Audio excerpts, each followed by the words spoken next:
Creative Mind and Success by Ernest Holmes. Read by Adam Hannon. Originally published in 1919. Part 1. An Inquiry into the Truth. An inquiry into truth is an inquiry into the cause of things as the human race sees and experiences them. The starting point of our thought must always begin with our experiences. We all know that life is, else we could not even think that we are. Since we can think, say, and feel, we must be. We live, we are conscious of life. Therefore we must be, and life must be. If we are life and consciousness, self-knowing, then it follows that we must have come from life and consciousness. Let us start, then, with this simple fact. Life is, and life is conscious. But what is the nature of this life? Is it physical, mental, material, or spiritual? A little careful thinking, based upon logic, more than any merely personal opinion, will do much in clearing up some of these questions that at first seem to stagger us with their bigness. How much of that which is may we call life? The answer would have to be, life is all that there is. It is the reason for all that we see, hear, feel, all that we experience in any way. Now, nothing from nothing leaves nothing, and it is impossible for something to proceed from nothing. Since something is, that from which it came must be all that is. Life, then, is all that there is. Everything comes from it, ourselves included. The next question is, how do things come from life? How do the things that we see come from the things that we do not see? The things that we see must be real because we see them. To say they are not real will never explain them nor answer any question about them. God's world is not a world of illusion, but one of divine realities. The truth must not explain away things that we see. It must explain what they are. We are living and experiencing varying degrees of consciousness and conditions. Only when the why of this living and of our experiences is understood will we know the least thing about the truth. Jesus did not say that things are illusions. He said that we must not judge from the standpoint of the seen, but must judge righteously or with right judgment. And he meant that we must get behind the appearance and find out what caused it. So let us not in any way fool ourselves, nor allow ourselves to believe we have always been fooled. We are living in a world of realities. Whatever we have experienced is a reality as far as that experience is concerned, although if we had had a higher understanding of life, the unpleasant experience might have been avoided. What life is. In the first place, what do we mean by life? We mean that which we see, feel, hear, touch, or taste, and the reason for it. We must have come into contact with all we know of life. We have already found what life is, or we could not have had any of these experiences. In the beginning was God, or life. Out of this life which is, everything which is made. So life must flow through all things. There is no such thing as dead matter. Moreover, life is one, and it cannot be changed except into itself. All forms are forms of this unity, and must come and go through some inner activity. This inner activity of life or nature must be some form of self-consciousness or self-knowing. In our human understanding, we would call this inner knowing or consciousness thought. The Spirit, or life, or God, must make things out of himself, through self-recognition, or self-knowing, or, as we would call it, thinking. Since God is all, there is nothing to hinder him from doing what he wishes, and the question, how do things come into being, is answered. God makes them out of himself. God thinks or knows, and that thing which he thinks or knows appears from himself and is made out of himself. There is no other possible explanation for what we see. Unless people are willing to begin here, they will never understand how it is that things are not material, but spiritual. Man's place in creation. But where does man come in? He is. Therefore it follows that he too is made out of God, since God, or Spirit, is all. Being made out of God, he must partake of his nature, for we are made in his image. Man is a center of God in God. Whatever God is in the universal, man must be in the individual world. The difference between God and man is one of degree and not of quality. Man is not self-made, he is made out of God. The question might arise, why did God do this? No living person can answer this question. This is something that is known only of the Father.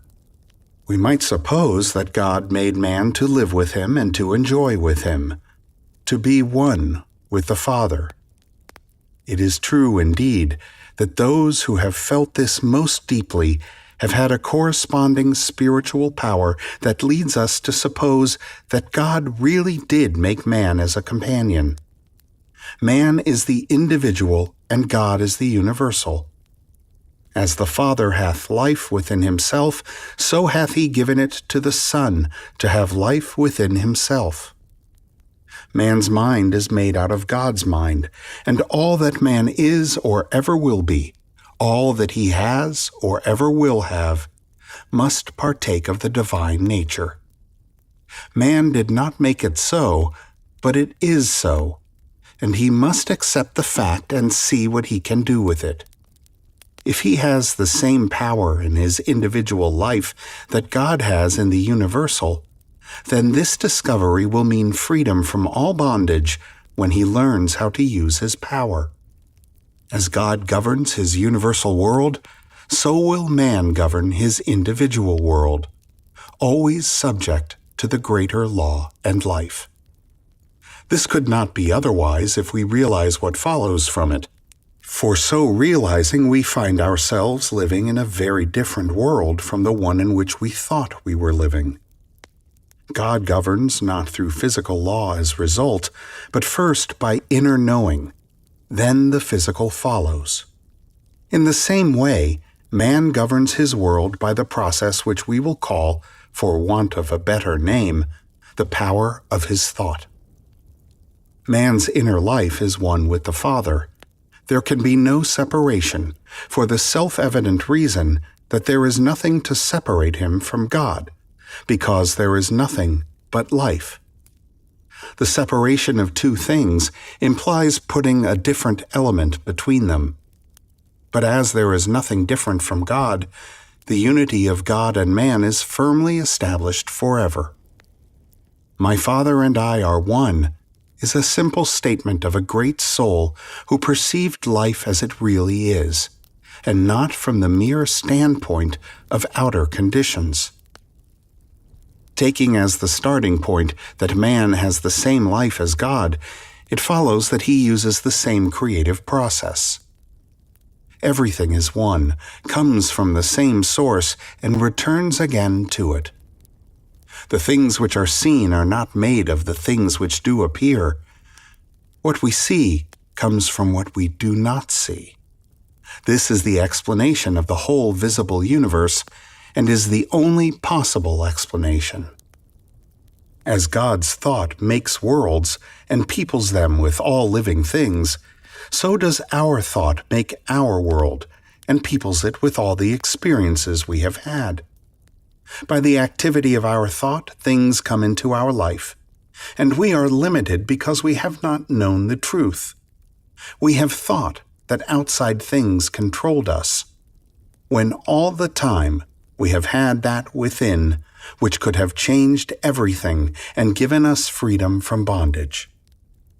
The question then naturally arises: why did God create man and make him a free agent? If God had created us in such a way as to compel us to do or to be anything that was not of our choosing, we should not have been individuals at all. We should be automatons.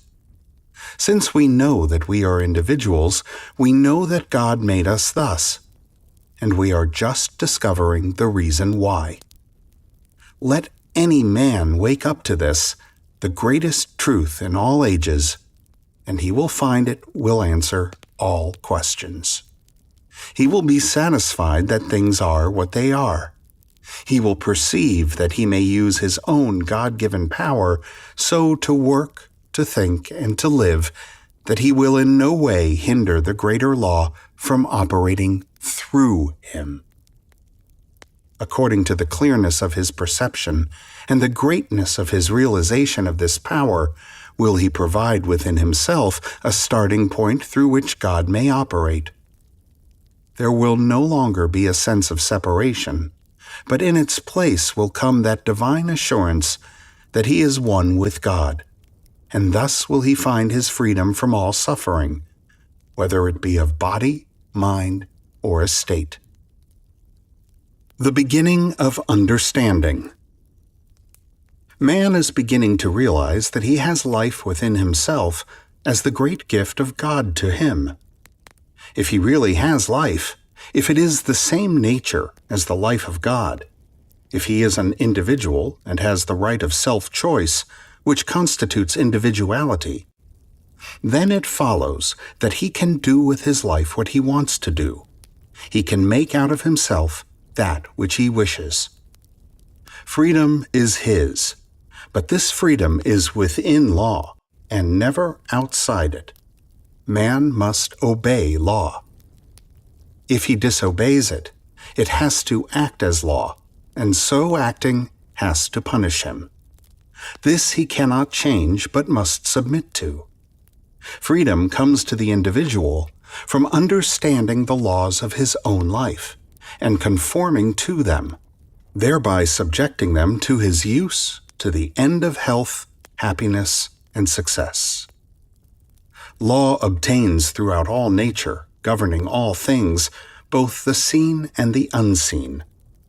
Law is not physical or material, but mental and spiritual. Law is God's method of operation. We should think of God as the Great Spirit whose sole impulse is love, freely giving of himself to all who ask and refusing none. God is our Father in every sense of the term, watching over, caring for, and loving all alike. While all is love, yet, in order that things may not be chaotic, all is governed by law. And as far as you and I are concerned, this law is always mental. Our conditions governed by our thinking. It is easy for the average person to see how it is that mind can control and to a certain extent govern the functions of the body. Some can go even further than this and see that the body is governed entirely by consciousness. This they can see without much difficulty, but it is not so easy for them to see how it is that thought governs their conditions and decides whether they are to be successes or failures. Here we will stop to ask the question, if our conditions are not controlled by thought, by what then are they controlled? Some will say that conditions are controlled by circumstances. But what are circumstances? Are they cause or are they effect? Of course, they are always effect. Everything that we see is an effect. An effect is something that follows a cause, and we are dealing with causation only. Effects do not make themselves, but they are held in place by mind or causation. If this does not answer your thought, begin over again, and realize that behind everything that is seen is the silent cause. In your life, you are that cause. There is nothing but mind, and nothing moves except as mind moves it. We have agreed that, while God is love, yet your life is governed absolutely by mind or law. In our lives of conditions, we are the cause, and nothing moves except as our mind moves it. The activity of our mind is thought. We are always acting because we are always thinking.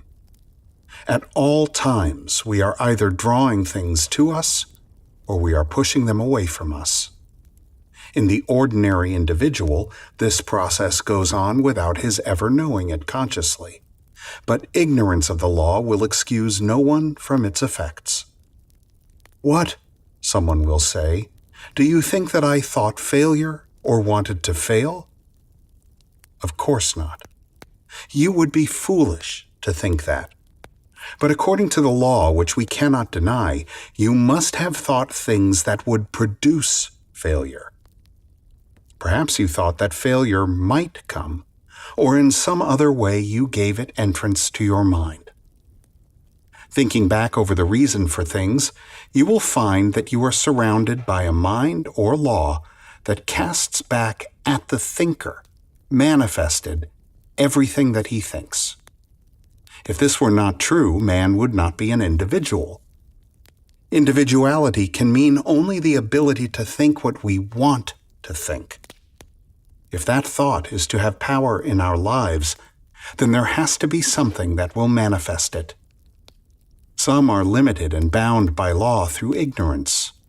This law is sometimes called karma. It is the law that binds the ignorant and gives freedom to the wise. We live in mind, and it can return to us only what we think into it. No matter what we may do, law will always obtain. If we are thinking of ourselves as poor and needy, then mind has no choice but to return what we have thought into it. At first, this may be hard to realize, but the truth will reveal to the seeker that law could act in no other way. Whatever we think is the pattern, and mind is the builder. Jesus, realizing this law, said, "It is done unto you even as you have believed." Shall we doubt but that this great way shower knew what he was talking about? Did he not say, "It is done unto you"? What a wonderful thought. It is done unto you. Nothing to worry about.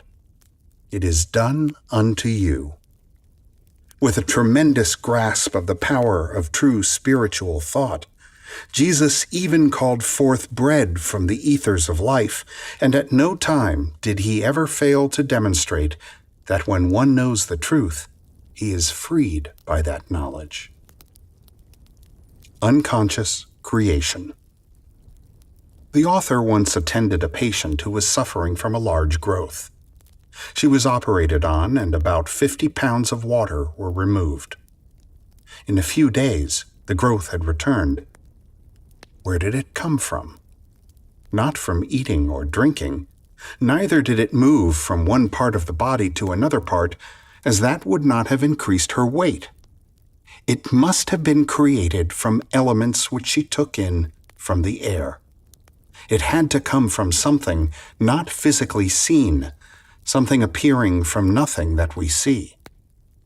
What we call creation is the same thing, the visible appearing from the invisible.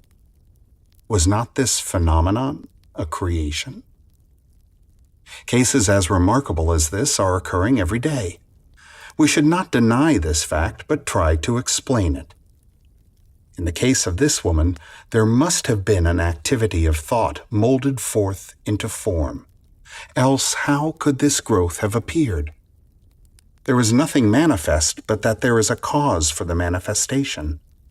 Investigation proves that behind every condition, whether of body or environment, there has been some thought, conscious or unconscious, which produced that condition. In the case of this woman, the thought was not conscious. But creation is going on all the time.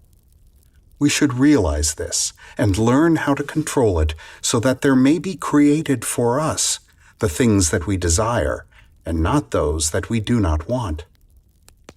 Is it any wonder that the Bible says, "With all thy getting, get understanding"? Jesus understood all this, and so it was no more effort for him to do what he did than it is for us to breathe or to digest our food. He understood. That is all. Because Jesus did understand and did use these great laws with objective consciousness, people thought he must be God. And when today something unusual occurs, people think that a miracle has been performed. Jesus was not God. He was the manifestation of God. And so are all people. I say that ye are gods, and every one of you sons of the Most High. A thinking person will be compelled to admit, in view of all this, that creation is first spiritual, through mental law, and then physical in its manifestation. Man does not really create. He uses creative power that already is. Relatively speaking, he is the creative power in his own life. And so far as his thought goes, there is something that goes with it that has the power to bring forth into manifestation the thing thought of. Hitherto, men have used this creative power in ignorance, and so have brought upon themselves all kinds of conditions. But today, hundreds of thousands are beginning to use these great laws of their being in a conscious, constructive way. Herein lies the great secret of the new thought movements under their various names and cults and orders. All are using the same law, even though some deny to others the real revelation. We should get into an attitude of mind wherein we should recognize the truth wherever we may find it. The trouble with most of us is that unless we see sugar in a sugar bowl, we think it must be something else, and so we stick to our petty prejudices instead of looking after principles. First steps. The first thing to realize is that since any thought manifests, it necessarily follows that all thought does the same. Else, how should we know that the particular thought we were thinking would be the one that would create? Mind must cast back all or none. Just as the creative power of the soil receives all seeds put into it and at once begins to work upon them, so mind must receive all thought and at once begin to operate upon it. Thus we find that all thought has some power in our lives and over our conditions. We are making our environments by the creative power of our thought. God has created us thus, and we cannot escape it. By conforming our lives and thought to a greater understanding of law, we shall be able to bring into our experience just what we wish, letting go of all that we do not want to experience and taking in the things we desire. Every person is surrounded by a thought atmosphere. This mental atmosphere is the direct result of thought, which in its turn becomes the direct reason for the cause of that which comes into our lives. Through this power, we are either attracting or repelling. Like attracts like, and we attract to us just what we are in mind. It is also true that we become attracted to something that is greater than our previous experience by first embodying the atmosphere of our desire. Every business, every place, every person, everything has a certain mental atmosphere of its own. This atmosphere decides what is to be drawn to it. For instance, you never saw a successful man who went around with an atmosphere of failure. Successful people think about success. A successful man is filled with that subtle something which permeates everything that he does with an atmosphere of confidence and strength. In the presence of some people, we feel as though nothing were too great to undertake. We are uplifted.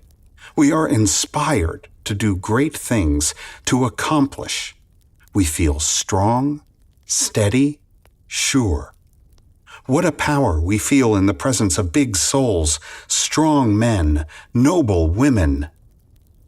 Did you ever stop to inquire why it is that such persons have this kind of an effect over you, while others seem to depress, to drag you down, and in their presence you feel as though life were a load to carry? One type is positive, the other negative.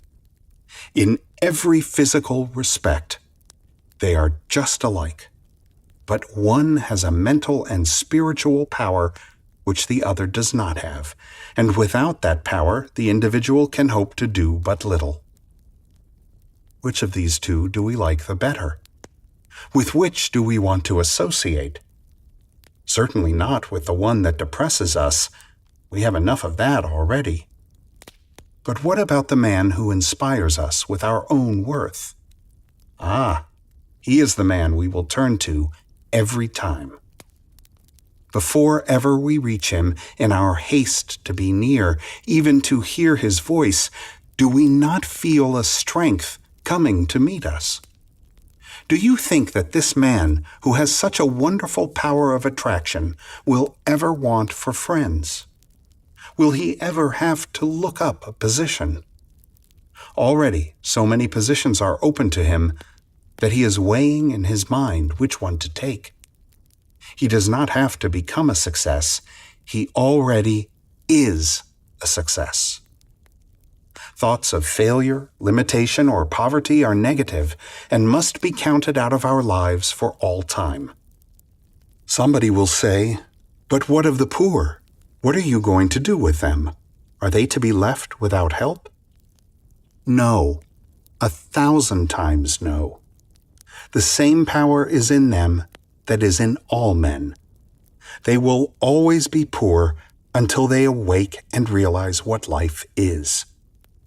All the charity on earth has never done away with poverty and never will. If it could have done so, it would have done so. It could not, therefore it has not. It will do a man 1,000 times more good to show him how to succeed than it will to tell him he needs charity. We need not listen to all the calamity howlers. Let them howl if it does them any good. God has given us a power and we must use it. We can do more towards saving the world by proving this law than all that charity has ever given it. Right here, in the manifold world today, there is more money and provision than the world can use. Not even a fraction of the wealth of the world is used. Inventors and discoverers are adding to this wealth every day. They are the real people.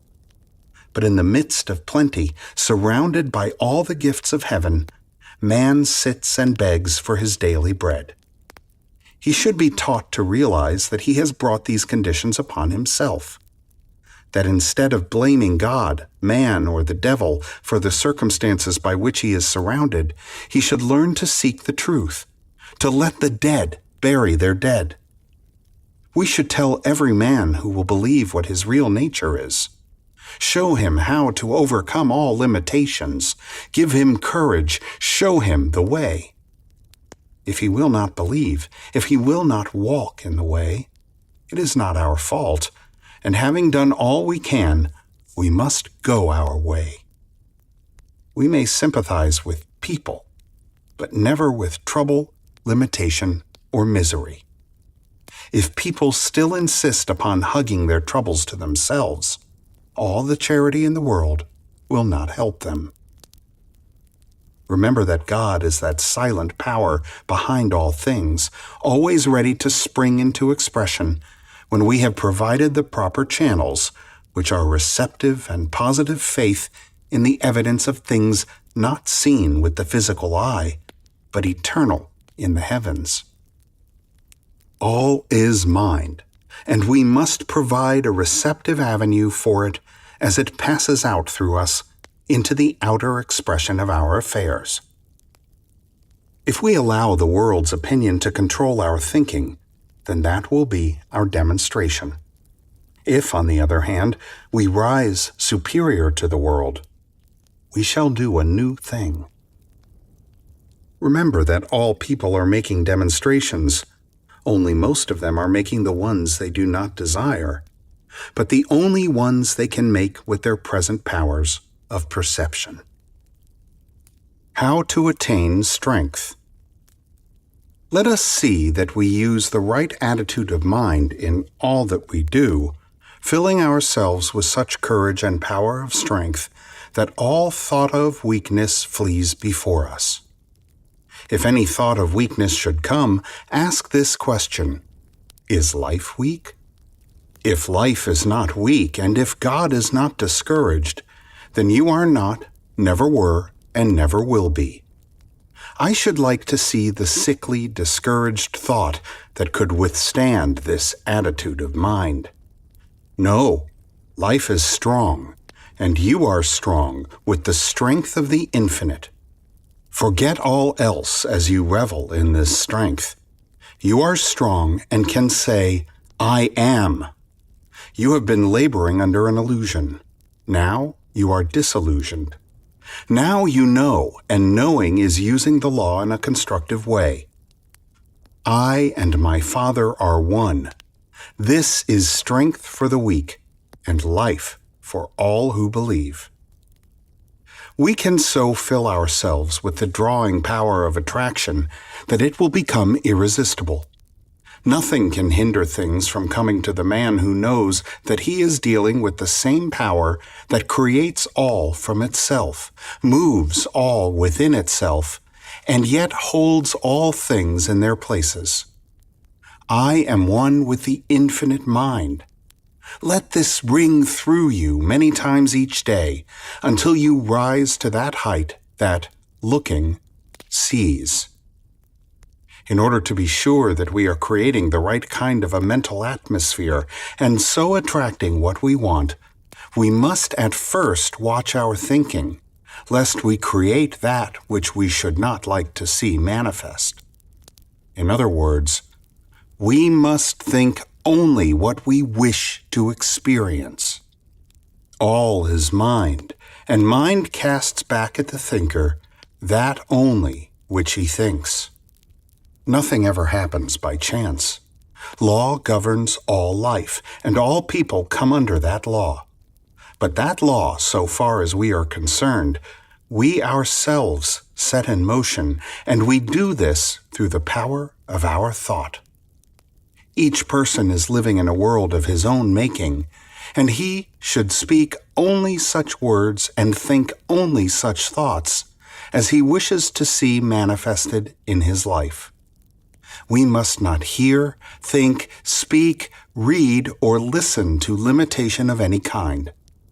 There is no way under heaven whereby we can think two kinds of thought and get only one result.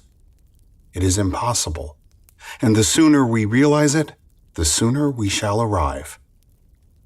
This does not mean that we must be afraid to think, lest we create the wrong image, but it does mean that the way most people think can produce nothing but failure.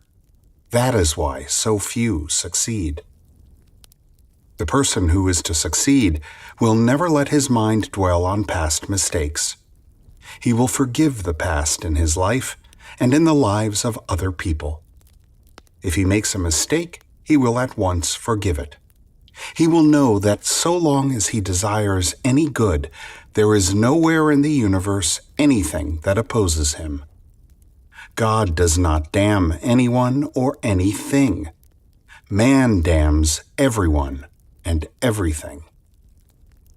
God does not make things by comparing His power with some other power. God knows that when He speaks, it is done. And if we partake of the divine nature, we must know the same things in our lives that God knows in His.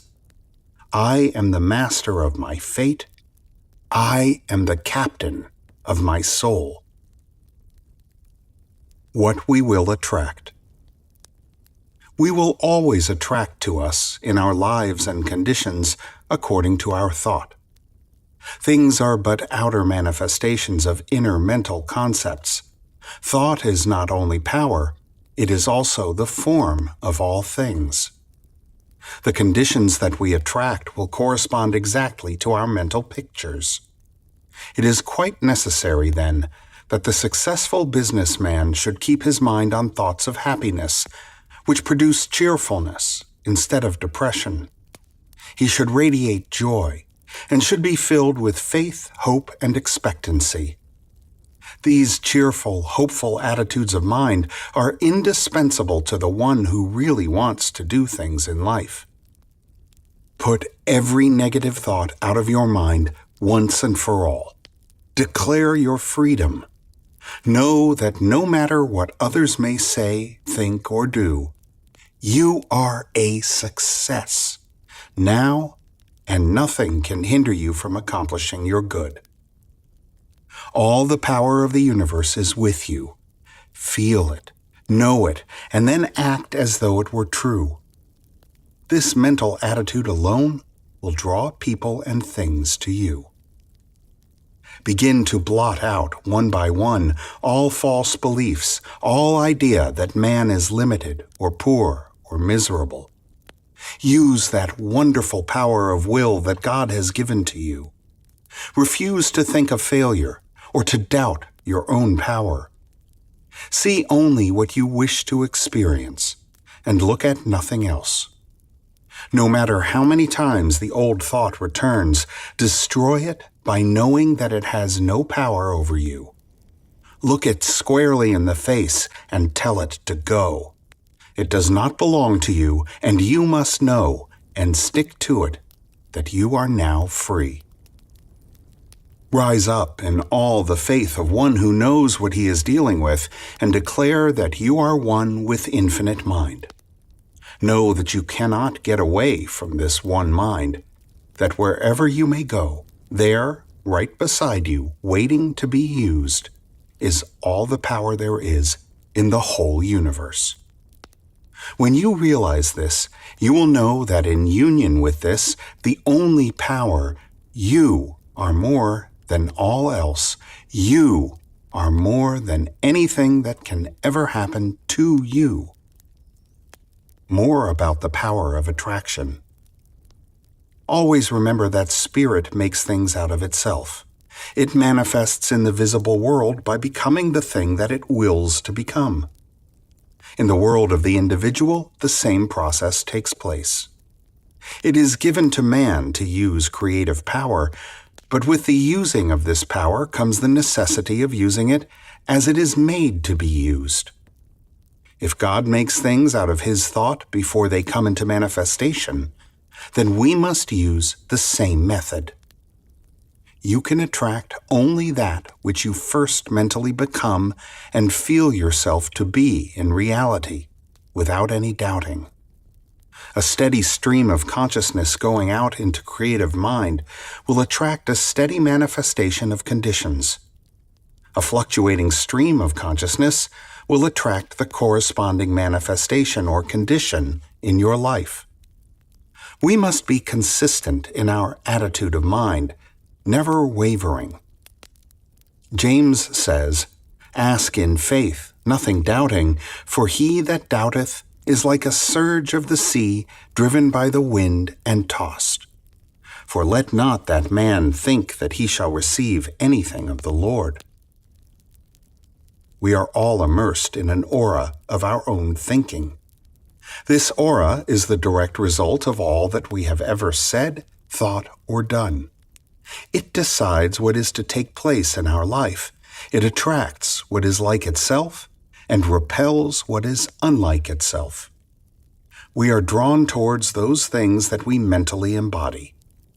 Most of the inner processes of thought have been unconscious, but when we understand the law, all that we have to do is to embody consciously what we wish, and think of that only, and then we shall be drawn silently toward it.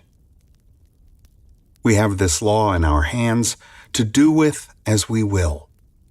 We can draw what we want only as we let go of the old order and take up the new, and this we must do to the exclusion of all else. This is no weak man's job, but an undertaking for a strong, self-reliant soul, and the end is worth the effort. The person who can hold his thought one-pointed is the one who will obtain the best results. But this does not imply the necessity of strain or anything of a strenuous nature. On the contrary, strain is just what we must avoid. When we know that there is but one power, we shall not struggle. We shall know, and in calmness we shall see only what we know must be the truth. This means a persistent, firm determination to think what we want to think, regardless of all outer evidence to the contrary. We look not to the seen, but to the unseen. The king of Israel understood this when, looking upon the advancing host of the enemy, he said, "We have no might against this great company, but our eyes are upon thee, upon the one power." How to attract friends. The man who has learned to love all people, no matter who they may be, will find plenty of people who will return that love to him. This is not mere sentiment, and it is more than a religious attitude of mind. It is a deep scientific fact, and one to which we should pay attention. The reason is this: as all is mind, and as we attract to us what we first become, until we learn to love, we are not sending out love vibrations. And not until we send out love vibrations can we receive love in return. One of the first things to do is to learn to love everybody. If you have not done this, begin to do so at once. There is always more good than bad in people, and seeing the good tends to bring it forth.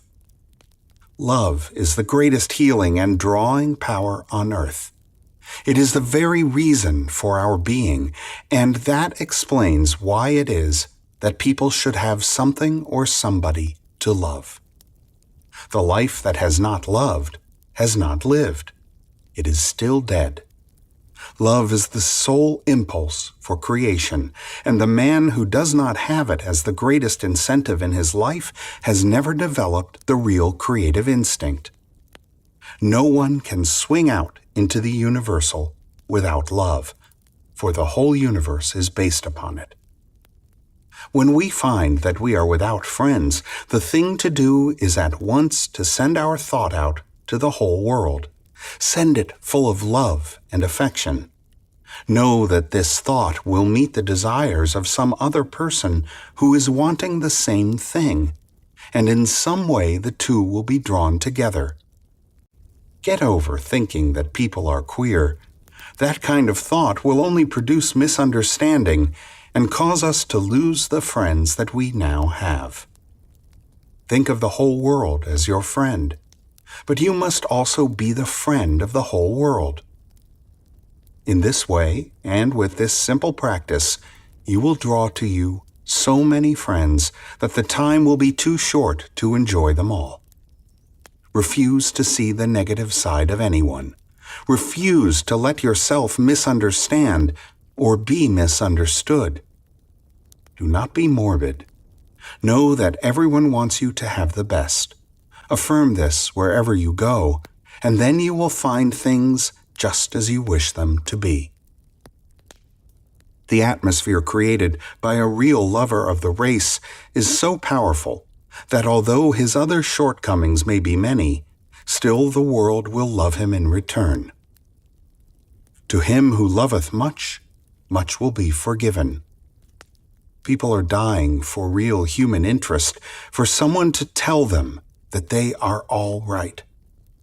Which person do we like the better? The one who is always full of trouble and fault-finding? Or the one who looks at the world as his friend and loves it? The question does not need to be asked. We know that we want the company of the person who loves and loving forgets all else. The only reason we think other people are queer is because they do not happen to think as we do. We must get over this little petty attitude and see things in the large. The person who sees what he wants to see, regardless of what appears, will someday experience in the outer what he has so faithfully seen within. From selfish motives alone, if from no loftier reason, we cannot afford to find fault or to hate or even to hold in mind anything against any living soul. The God who is love cannot hear the prayer of the man who is not love. Love and cooperation will yet be found to be the greatest business principle on earth. God is love. We will make our unity with all people, with all life. We will affirm that God in us is unified with God in all. This one is now drawing into our life all love and fellowship. I am one with all people, with all things, with all life. As I listen in the silence, the voice of all humanity speaks to me and answers the love that I hold out to it. This great love that I now feel for the world is the love of God, and it is felt by all and returned from all. Nothing comes in between, because there is nothing but love to come in between. I understand all people, and that understanding is reflected back to me from all people. I help, therefore I am helped. I uplift, therefore I am uplifted. Nothing can mar this perfect picture of myself and my relations with the world. It is the truth, the whole truth, and nothing but the truth.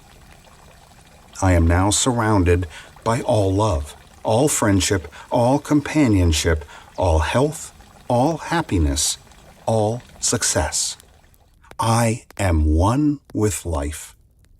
I wait in the silence while the Great Spirit bears this message to the whole world. The control of thought. The man who can control his thought can have and do what he wishes to have and to do. Everything is his for the asking. He must remember that whatever he gets is his to use, but not his to hold. Creation is always flowing by, and we have as much of it as we can take and use. More would cause stagnation. We are relieved of all thought of clinging to anybody or anything. Cannot the great principle of life create for us faster than we can spend or use? The universe is inexhaustible. It is limitless. It knows no bounds and has no confines. We are not depending on a reed shaken by the wind, but on the principle of life itself, for all that we want, have, or ever shall have. It is not some power or a great power, we affirm again, it is all power. All that we have to do is to believe this and act as though it were so, never wavering, not even once, no matter what happens. As we do this, we shall find that things are steadily coming our way, and that they are coming without that awful effort that destroys the peace of the majority of the race. We know that there can be no failure in the divine mind, and this mind is the power on which we are depending. Now, just because we are depending upon divine mind, we must not think that we do not have to do our share. God will work through us if we will let Him, but we must act in the outer as though we were sure of ourselves. Our part is to believe, and then to act in faith. Jesus went to the tomb of Lazarus believing and knowing that God was working through him.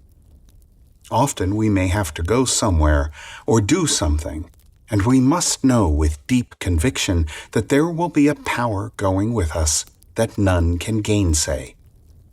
When we feel this secure place in our thought, all that we will have to do is to act. There is no doubt but that the creative power of the universe will answer. It always does. And so we need not take the worry upon ourselves, but rather we will make known our requests with thanksgiving. When Jesus said, "All things whatsoever ye pray and ask for, believe that ye receive them, and ye shall have them," he was uttering one of those many deep truths that were so clear to him and that we are just beginning to see.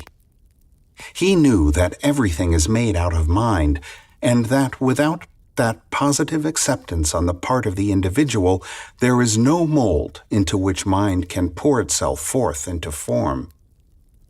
In the mind of God, there is the correct mold, the true knowing. But in the mind of man, there is not always this true knowing.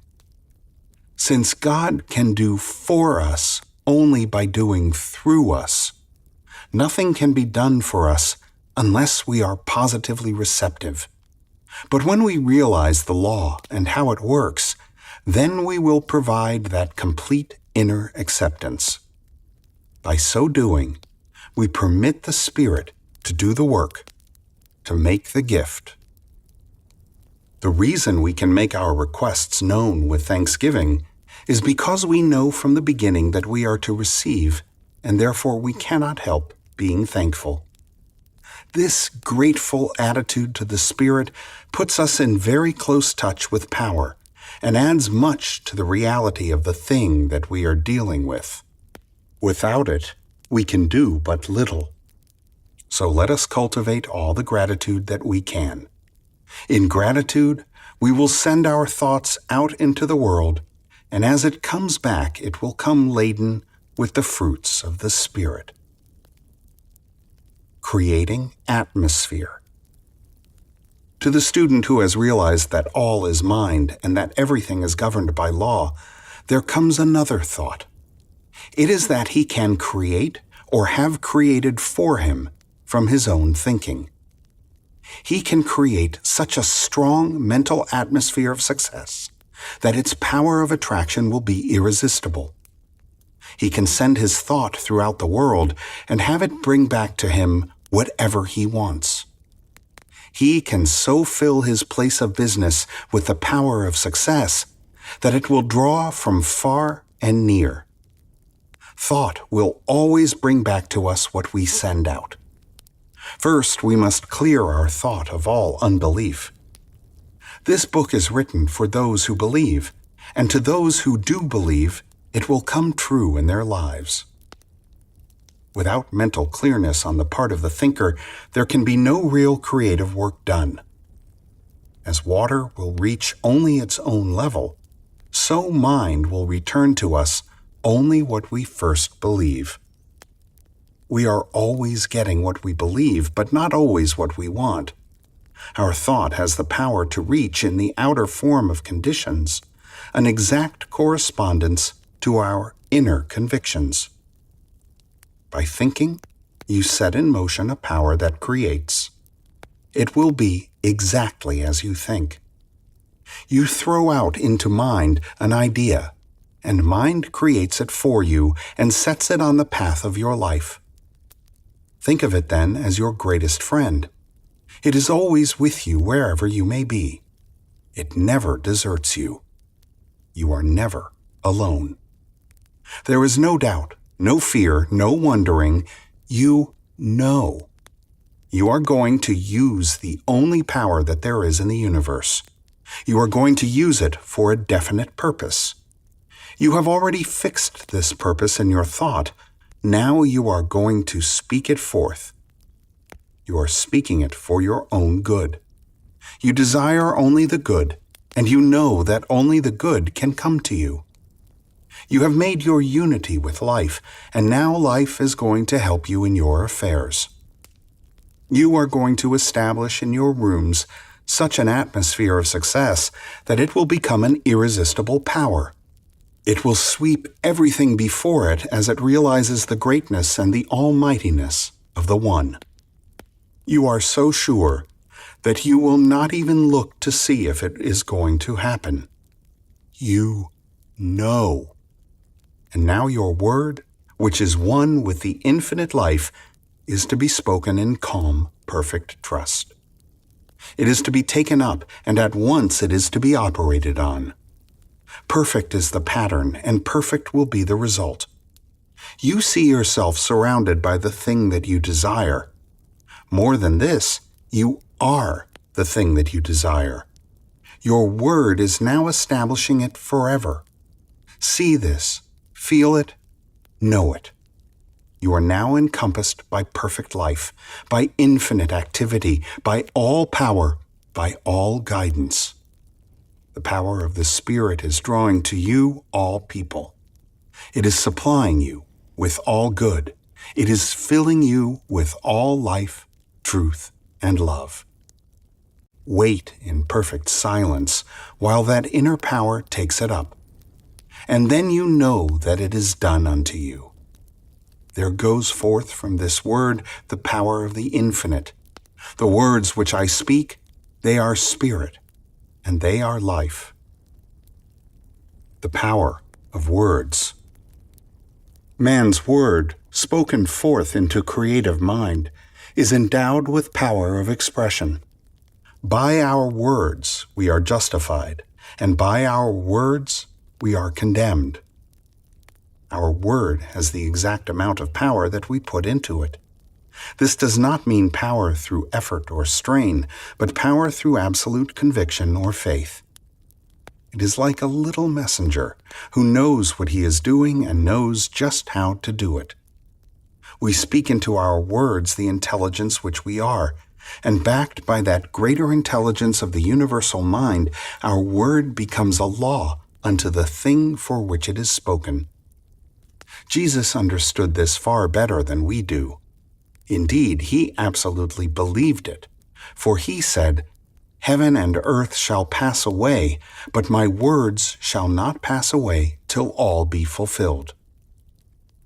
This makes our word inseparable from absolute intelligence and power. Now, if any word has power, it must follow that all words have power. Some words may have a greater power than others according to our conviction, but all words have some power. How careful, then, we should be what kind of words we are speaking. All this goes to prove that we really are one with the infinite mind, and that our words have the power of life within them, that the Word is always with us and never far off. The Word is within our own mouth. Every time we speak, we are using power. We are one in mind with the whole universe. We are all eternally united in this mind with real power. It is our own fault if we do not use this truth after we see it. We should feel ourselves surrounded by this mind, this great pulsating life, this all-seeing and all-knowing reality. When we do feel this near presence, this great power and life, then all we have to do is to speak forth into it. Speak with all the positive conviction of the soul that has found its source, and above all else, never fear but that it will be done unto us even as we have believed. What wonderful power! What a newness of life and of power of expression is waiting for those who really believe. What may the race not attain to when men wake up to the real facts of being? As yet, the race has not begun to live, but the time is drawing near. Already, thousands are using this great power, and thousands are eagerly watching and waiting for the new day. Why belief is necessary. Always when we pray, we must believe. Our idea of prayer is not so much asking God for things as it is believing that we already have the things that we need. As we have said before, this already believing is necessary because all is mind, and until we have provided that full acceptance, we have not made a mold into which mind could pour itself, and through which it could manifest. This positive belief is absolutely essential to real creative work. And if we do not at present have it, then we must develop it. All is law, and cause and effect obtain through all life. Mind is cause, and what we term matter, or the visible, is effect. As water will freeze into the form that it is poured, so mind will solidify only into the forms that our thought takes. Thought is form. The individual provides the form. He never creates or even manifests, that is, of himself. There is something that does all this for him. His sole activity is the use of this power. This power is always at hand, ready to be spoken into, and at once ready to form the words into visible expression. But the mold that most of us provide is a very poor one, and we change it so quickly that it is more like a motion picture than anything else. Already we have the power.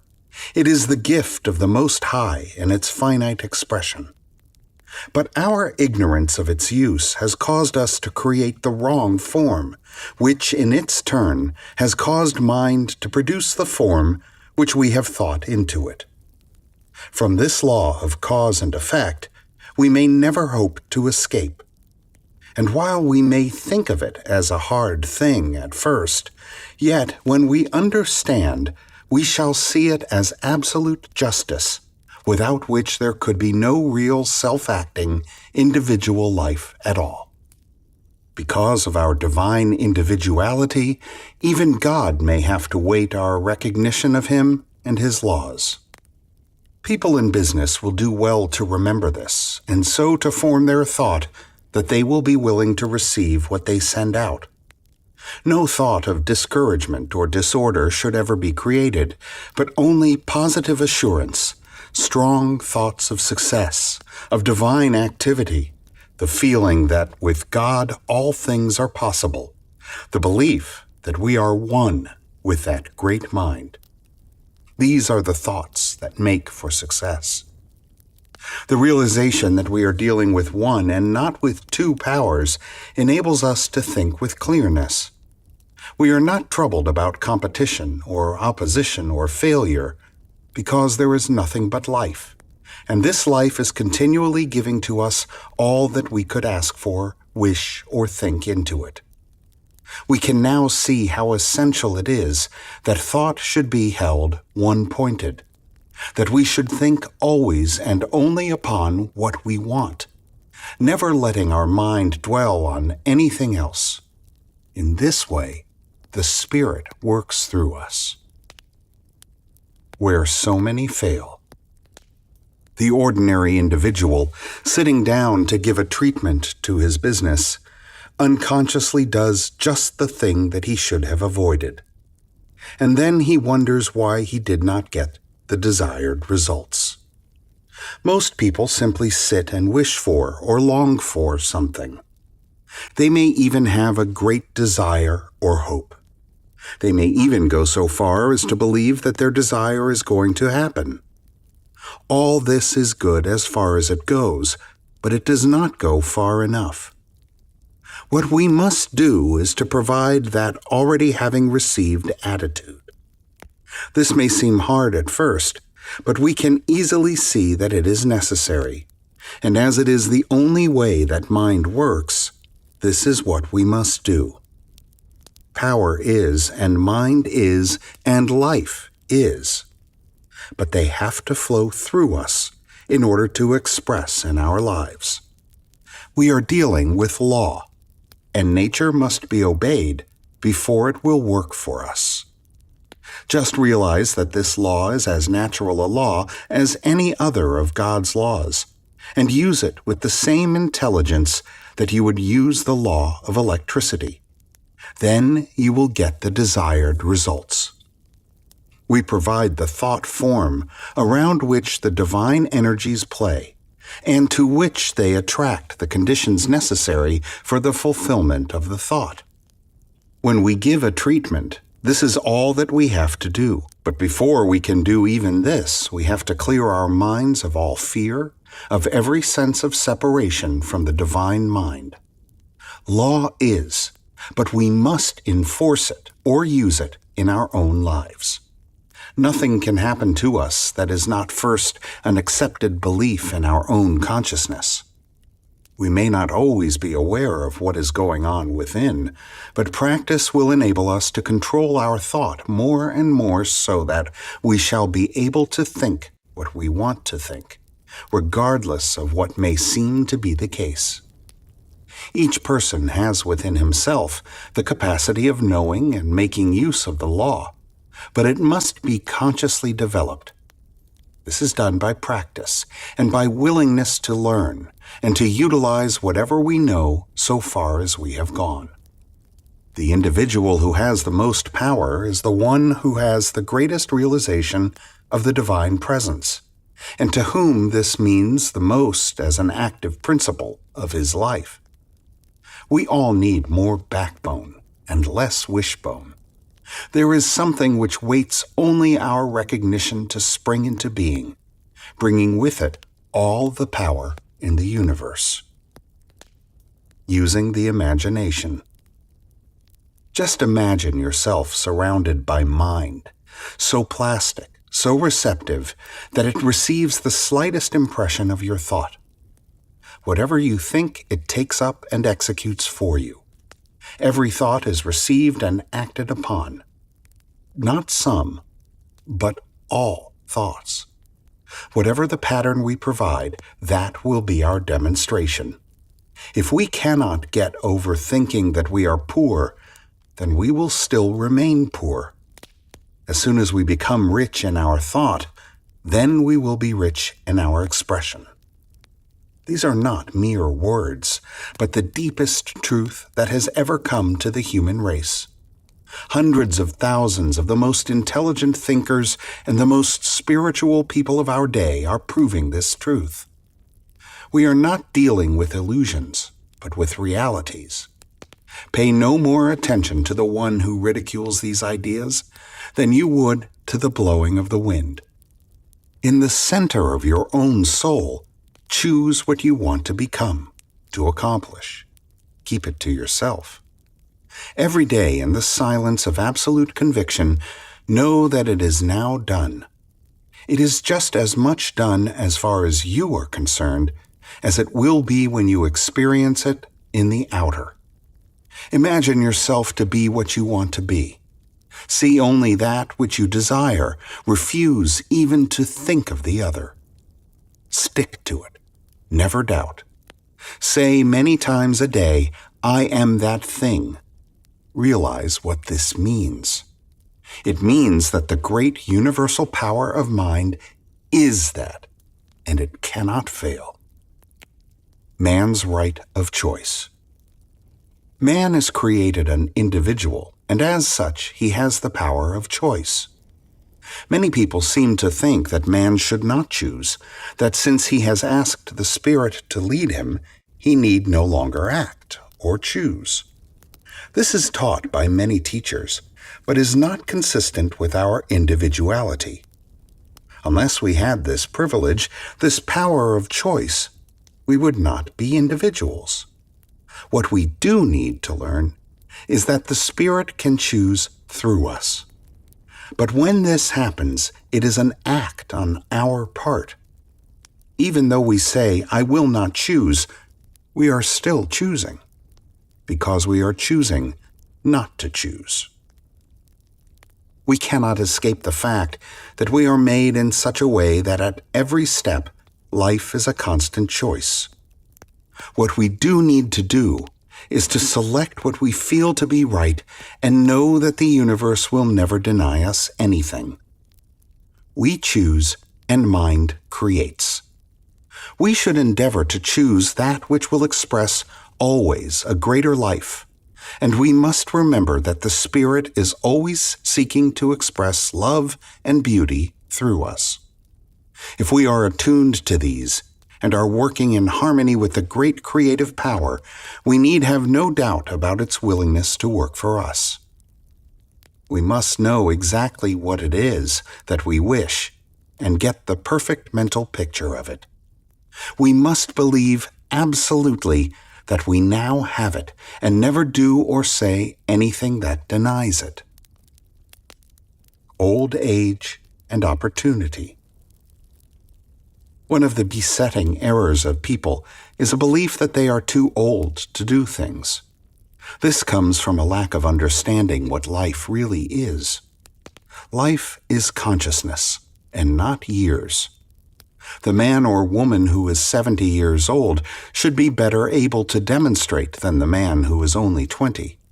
He should have evolved a higher thought, and it is thought and not conditions that we are dealing with. Amelia Barr was 53 before she wrote a book. After that, she wrote over 80, all of which had a large circulation. Mary Baker Eddy was 60 before she began her work, and she attended to all of her great activities until she passed from this plane to a higher one.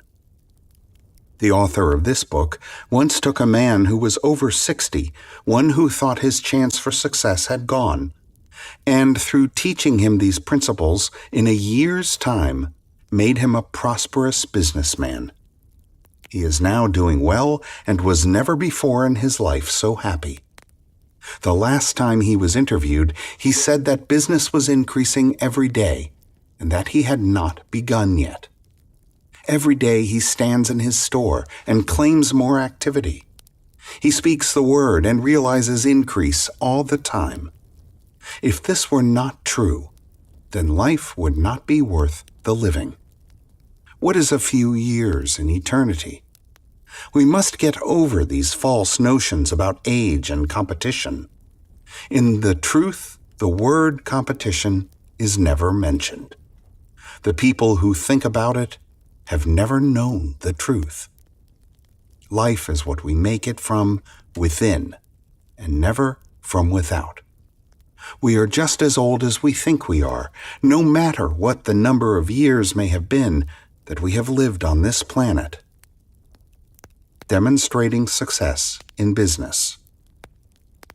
All demonstrations take place within ourselves. Creation is eternally flowing through all things. The law is always working from that inner pattern. We do not struggle with conditions. We use principles which create conditions. What we can mentally encompass, we can accomplish, no matter how hard it may seem from the outside. All external things are but the outer rim of inner thought activity. You can easily prove this for yourself. If you are in business, say, running an ice cream stand or counter, and are not doing good business, look carefully into your own thought and see what you will find. You will find that it is an established belief there that business is not good. You are not feeling a sense of activity. You will not find within your thought any feeling of success. You are not expecting many customers. Now, suppose someone comes along and says to you, "What is the matter? Why are you not doing more business?" This is about what the answer would be. People don't seem to want what I have to sell. Or perhaps something like this: I am too old to compete with modern methods. Or even, well, times are hard. All this is negative thought. Now, this man to whom you are talking does not believe a word you have said.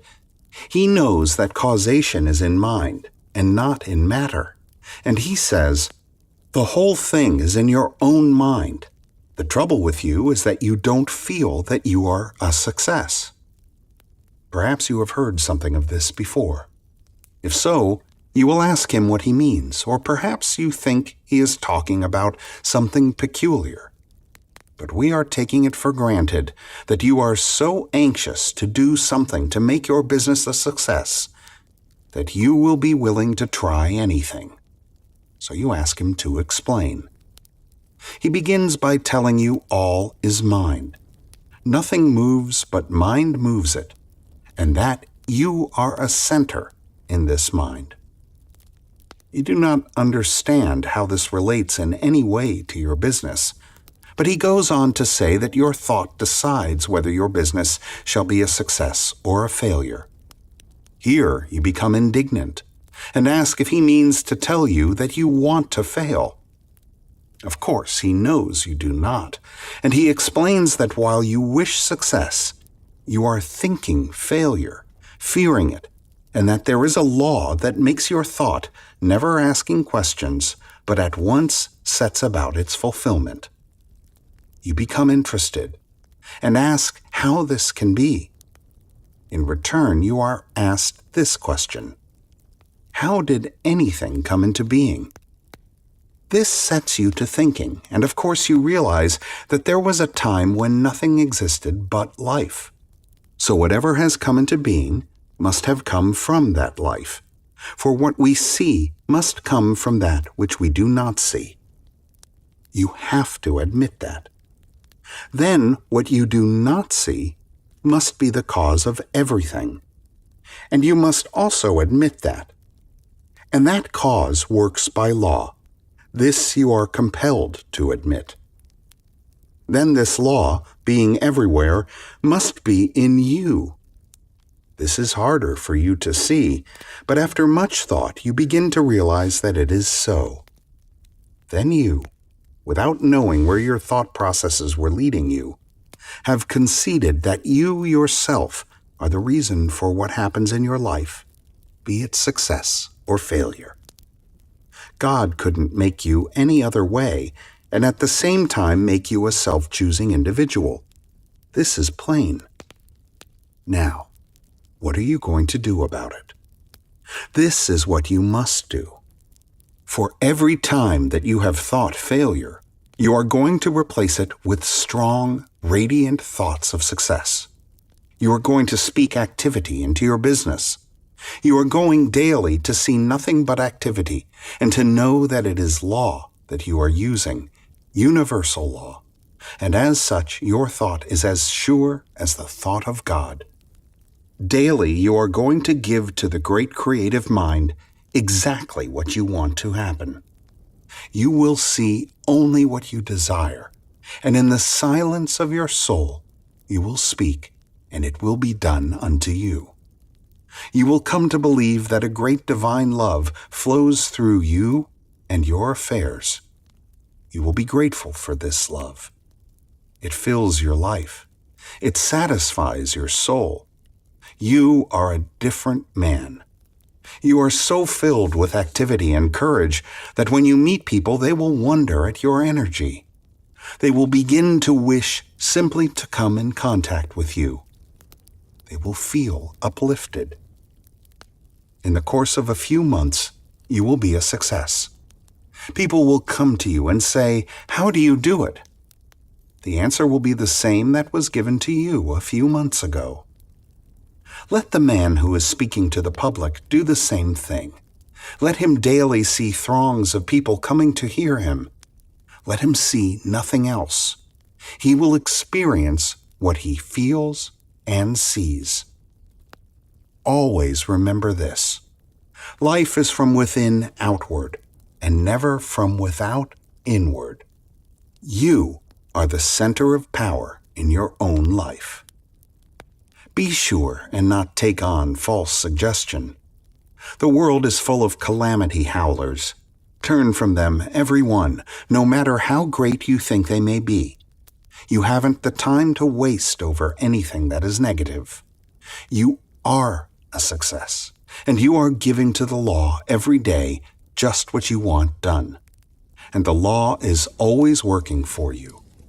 All fear has gone, and you know that there is but one power in all the universe. Happy is the man who knows this, the greatest of all truths. The whole thing resolves itself into our mental ability to control our thought.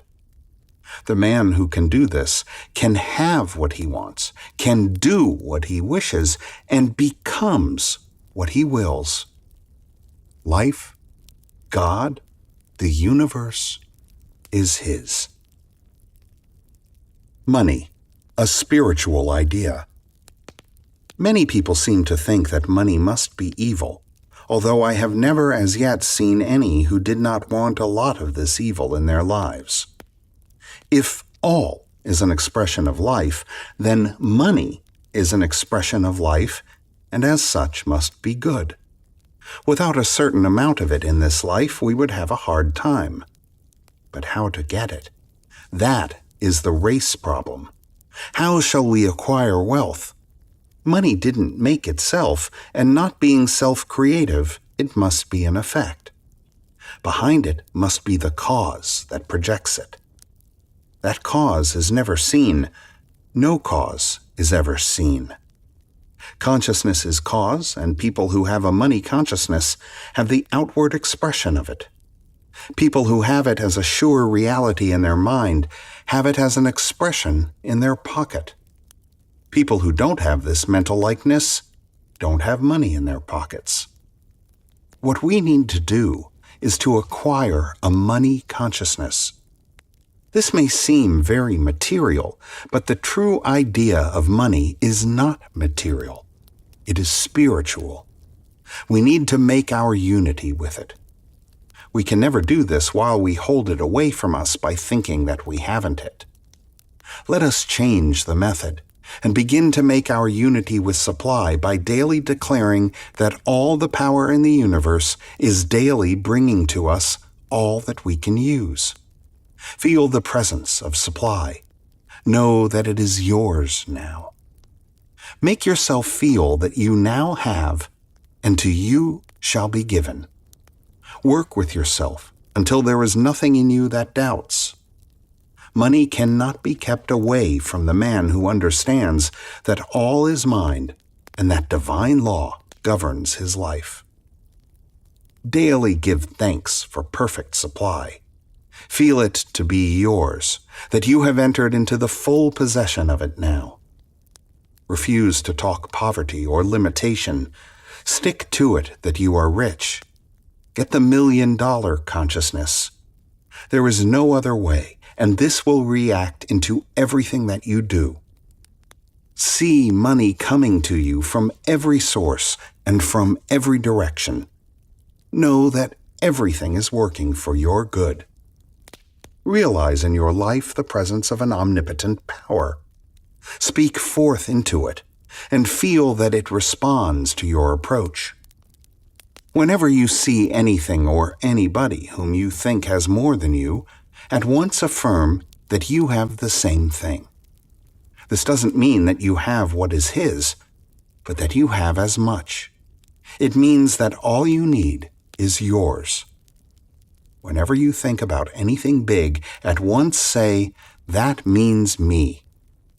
In this way, you learn to unify yourself in the law with large concepts, and according to the way that law works, it will tend to produce that thing for you. Never let yourself doubt for even a minute. Always be positive about yourself. Keep watch over the inner workings of your thought, and the law will do the rest. Action. The universe is teeming with activity. There is motion everywhere. Nothing ever stands still. All activity comes from mind. If we want to be in line with things, we must move. This doesn't mean that we must strain or struggle, but we must be willing to do our part by letting the law work through us.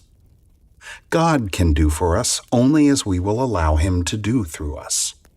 Intelligence gives us ideas, and in our turn we work on them. But our work is no longer done in any sense of doubt or fear, for we know that we are dealing with something that never makes a mistake. We proceed with a calm confidence, born of the inner trust in a power that is infinite. Behind all of our movements, then, is a great purpose: to let the law work through us. The law of activity must be complied with. We must be willing to take the way of outer activity. Jesus went to the tomb of Lazarus. We may have to go, but there will accompany us something that never fails. This law of activity we must use in our business. So many business places that we go into have such an atmosphere of inactivity, produce such a drowsy feeling, that we at once lose all interest in what is going on. We don't feel like buying. We leave that place without any apparent reason and go into another. Here we feel that all is life, all is motion, all is activity. We feel confident that this is the place we are looking for. We will buy here. We find just what we want. We are satisfied with our purchase and go away cheerful. Now, to create this activity, something more than thought is essential. Not that it does not come first, but the one who has this thought of activity will naturally manifest it in vigorous, energetic movement, which helps to produce a spirit of activity in his business and in everything he undertakes. Wherever you see a man who does not move, then you will find one whose thought is inactive. The two always go together. A man in a store or place of business should always be moving his goods. He should always be doing something. People will see this, and getting the thought of activity behind it, will want to trade there. We are not attracted to a store that always has the same things on the same shelf. The world likes action, change. Action is life. Let a clerk in a store think activity and begin to manifest it, even though he may not be waiting on customers, and in a short time he will be waiting on them. Alertness is the word. Always be alert. There must be mental alertness before there can be physical activity. Act as though things were happening, even though they may not appear to be. Keep things moving, and soon you will have to avoid the rush. Activity is genius. Half the stores that you go into make you sleepy before you get out, and you feel as though you can't get out fast enough. The other half are alive, and those are the ones who are doing the business of the world. The man who is active in his thought doesn't have to sit by himself to think.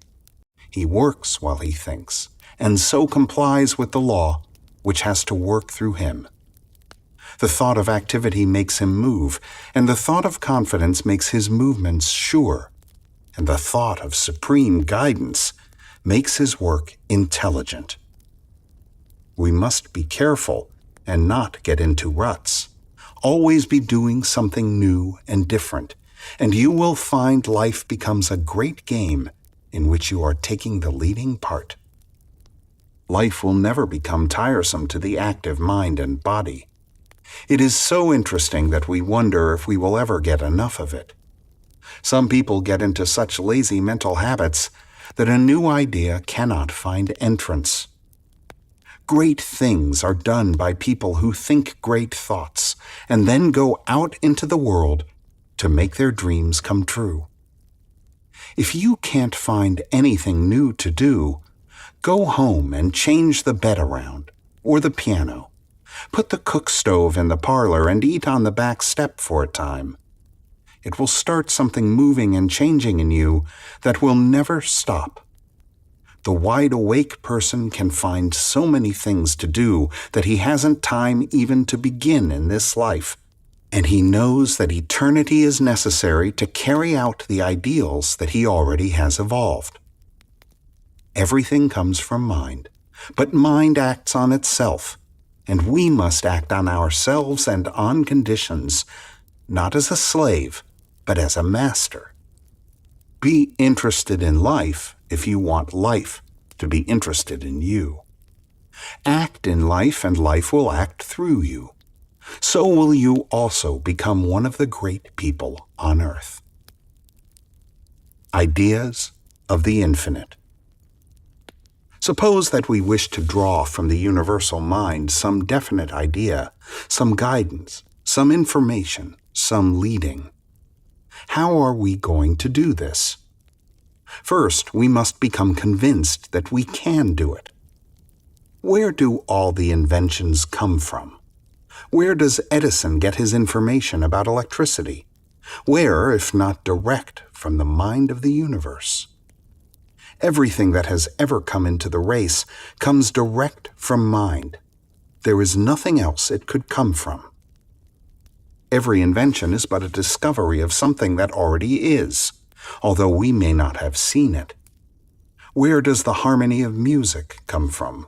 Where could it originate except in mind? Does not a great musician listen and hear something that we do not hear? His ear is attuned to harmony, and he catches it straight from life itself and interprets it to the world. We are surrounded by the music of the spheres, but few of us ever catch the sound. We are so filled with trouble that the divine melody is never heard. If we could see, if we could hear, if we could understand, if we only realized the presence of the All, what could we not do? When a great thought springs up in the mind of an individual, when a great poem is written, when a great work of art is wrought by some receptive artist, it is simply a sign that the veil is thin between. He has caught a glimpse of reality. But for most of us, inspiration is not to be depended on, and we must take the slower but nonetheless sure method of receiving straight from the infinite.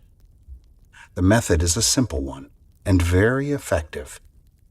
When you want to know a certain thing or how to begin a certain line of action, first, you must be quiet within yourself. You must not be confused by any outward appearance. Never become disturbed by effects. They didn't make themselves and have no intelligence to contradict you. Be quiet until you realize the presence of absolute intelligence all around you, of the mind that knows.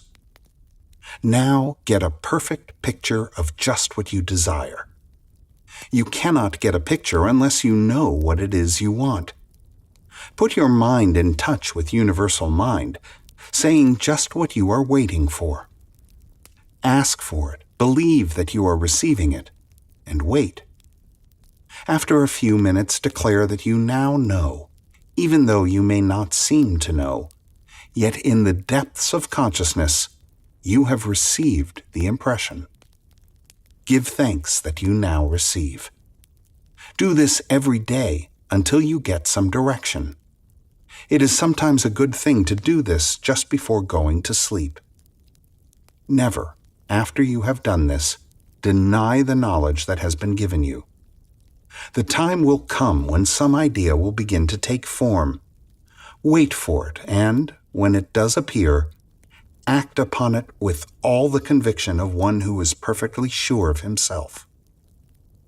You have gotten understanding straight from the source of all understanding, knowledge from the source of knowledge. All can do this if they will be persistent. It is a sure direction and guidance and will never fail us. But we must be sure that we are not denying in other moments what we affirm in the moments of faith. In this way, we will make fewer mistakes, and in time our lives will be controlled by supreme wisdom and understanding. Don't be a leaner. Never lean on other people. You have strength of your own that is great enough to do all that is necessary.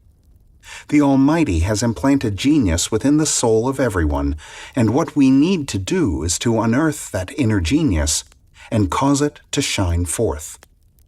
We will never do this while we look to others for guidance. To thine own self repair, wait thou within the silence dim, and thou shalt find him there. All the power and intelligence of the universe is already within, waiting to be utilized. The divine spark must be fanned into a blaze of the living fire of your own divinity. Self-reliance is the word to dwell on. Listen to your own voice.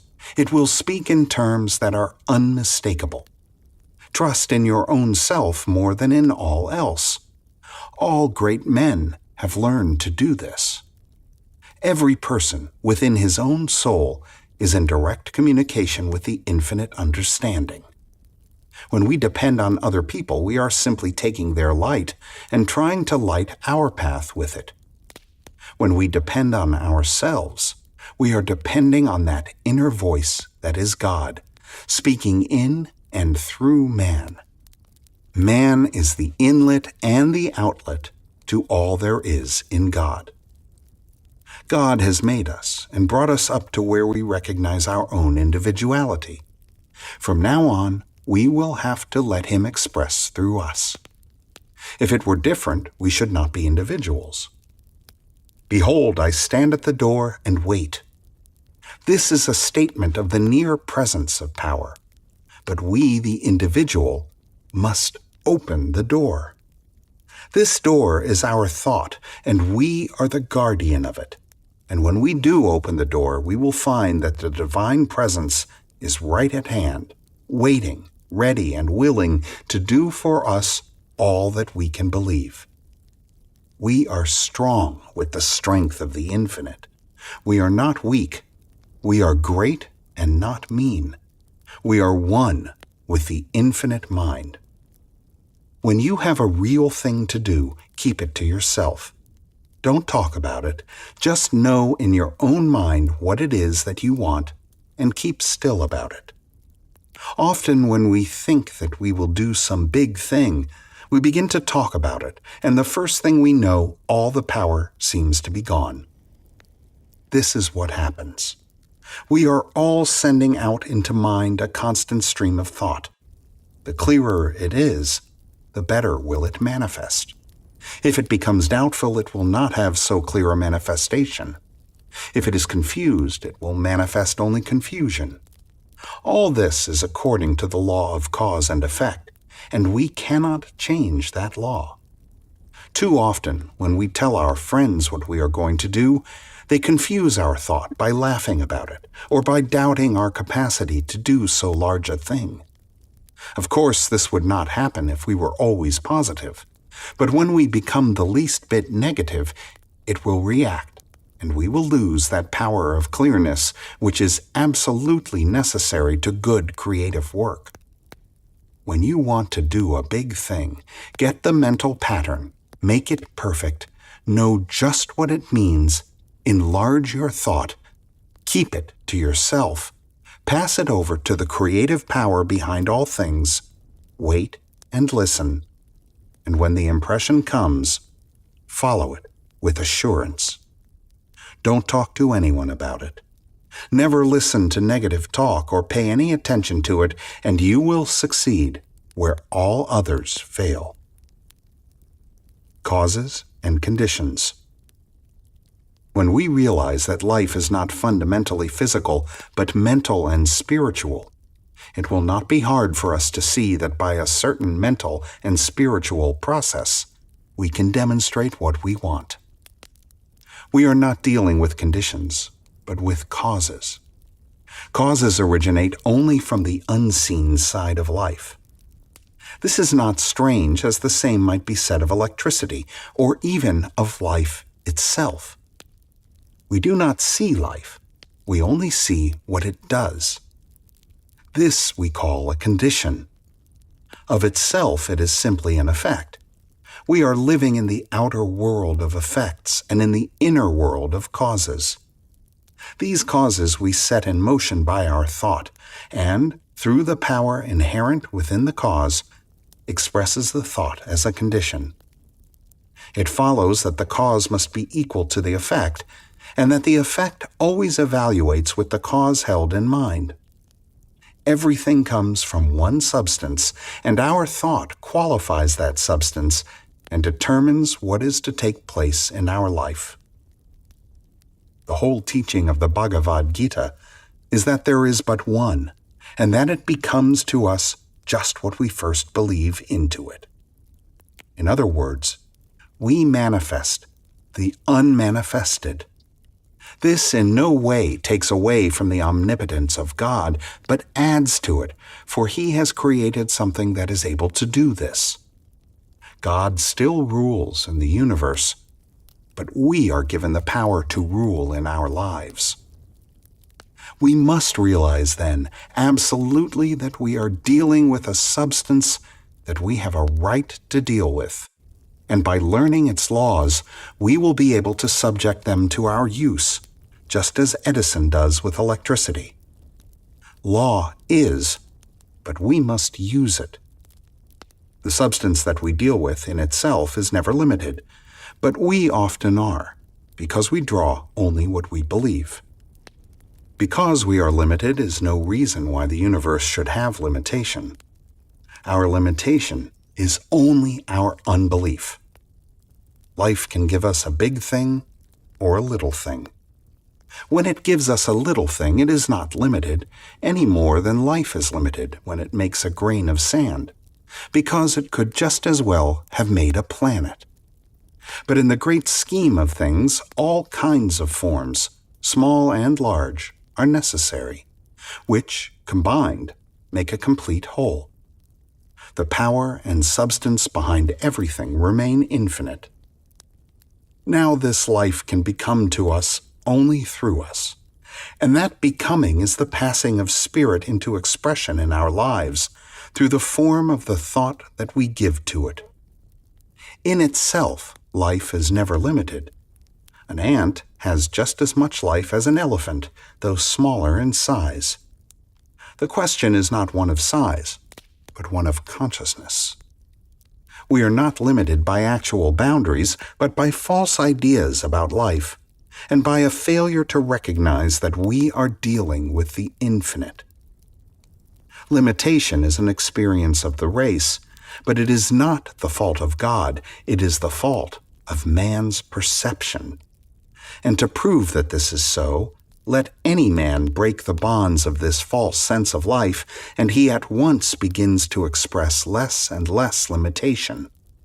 It is a matter of the growth of the inner idea.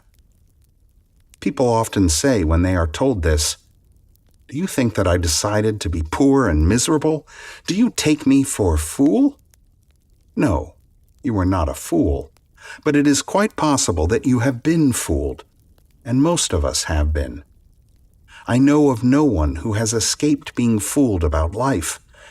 You may not have had thoughts of poverty, but at the same time, you may have had thoughts that have produced it. Just watch the process of your thinking and see how many times a day you think something that you would not want to happen. This will satisfy you that you need to be watchful, that your thought needs to be controlled. What we need to do is to reverse the process of our thinking and see to it that we think only positive, constructive thoughts. A calm determination to think just what we want to think, regardless of conditions, will do much to put us on the highway to a greater realization of life. Of course we will fall. Of course the road is not easy. But we will be growing. Daily we will be giving to the creative mind a newer and a greater concept to be worked out into the life around us. Daily we will be overcoming some negative tendency. We must stick to it until we gain the mastery of all our thought, and in that day we will rise never to fall again. We must be good-natured with ourselves, never becoming discouraged or giving up until we overcome. Feel that you are always backed by an omnipotent power and a kind Father of love, and the way will become easier. Mental equivalence. One of the most necessary things to remember is that we cannot demonstrate life beyond our mental ability to embody. We give birth to an idea only from within ourselves. What we are, we put into our thinking. What we are not, we cannot put into it. If we are to draw from life what we want, we must first think it forth into life. It always produces what we think. In order to have success, we must first conceive it in our own thought. This is not because we are creators, but because the flow of life into manifestation through us must take the form we give to it. And if we want a thing, we must have within ourselves the mental equivalent before we get it. This is what Jesus meant when he said that we must believe when we pray. This belief is providing within us that something which knows before it sees what it asks for. For instance, suppose a man is praying for activity. Our idea of prayer is the accepting of a thing before we get it, in his affairs. First, before this activity can come, he must have it within himself. He must come to see activity in everything. There must be something that corresponds to the thing that he wants. He must have a mental equivalent. We find that we attract to ourselves as much of anything as we embody within.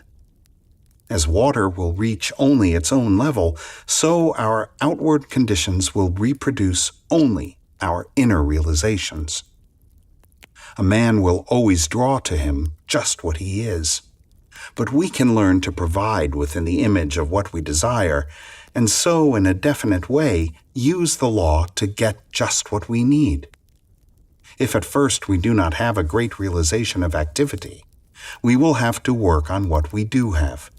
And as our outer conditions come up to meet the inner cause, we will find that it will be much easier to enlarge the inner receptivity for something greater and more worthwhile.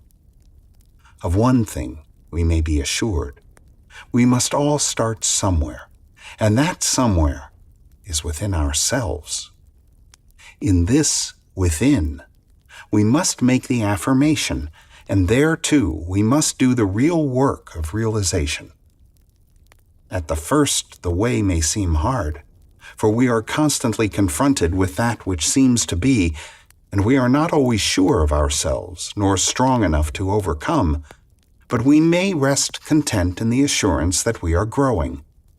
Every day we will be providing a bigger concept of life, and with the inner growth, we will have an enlarged power to speak forth into the creative mind, with the result that we shall get a fresh impulse and be doing a bigger thing for ourselves.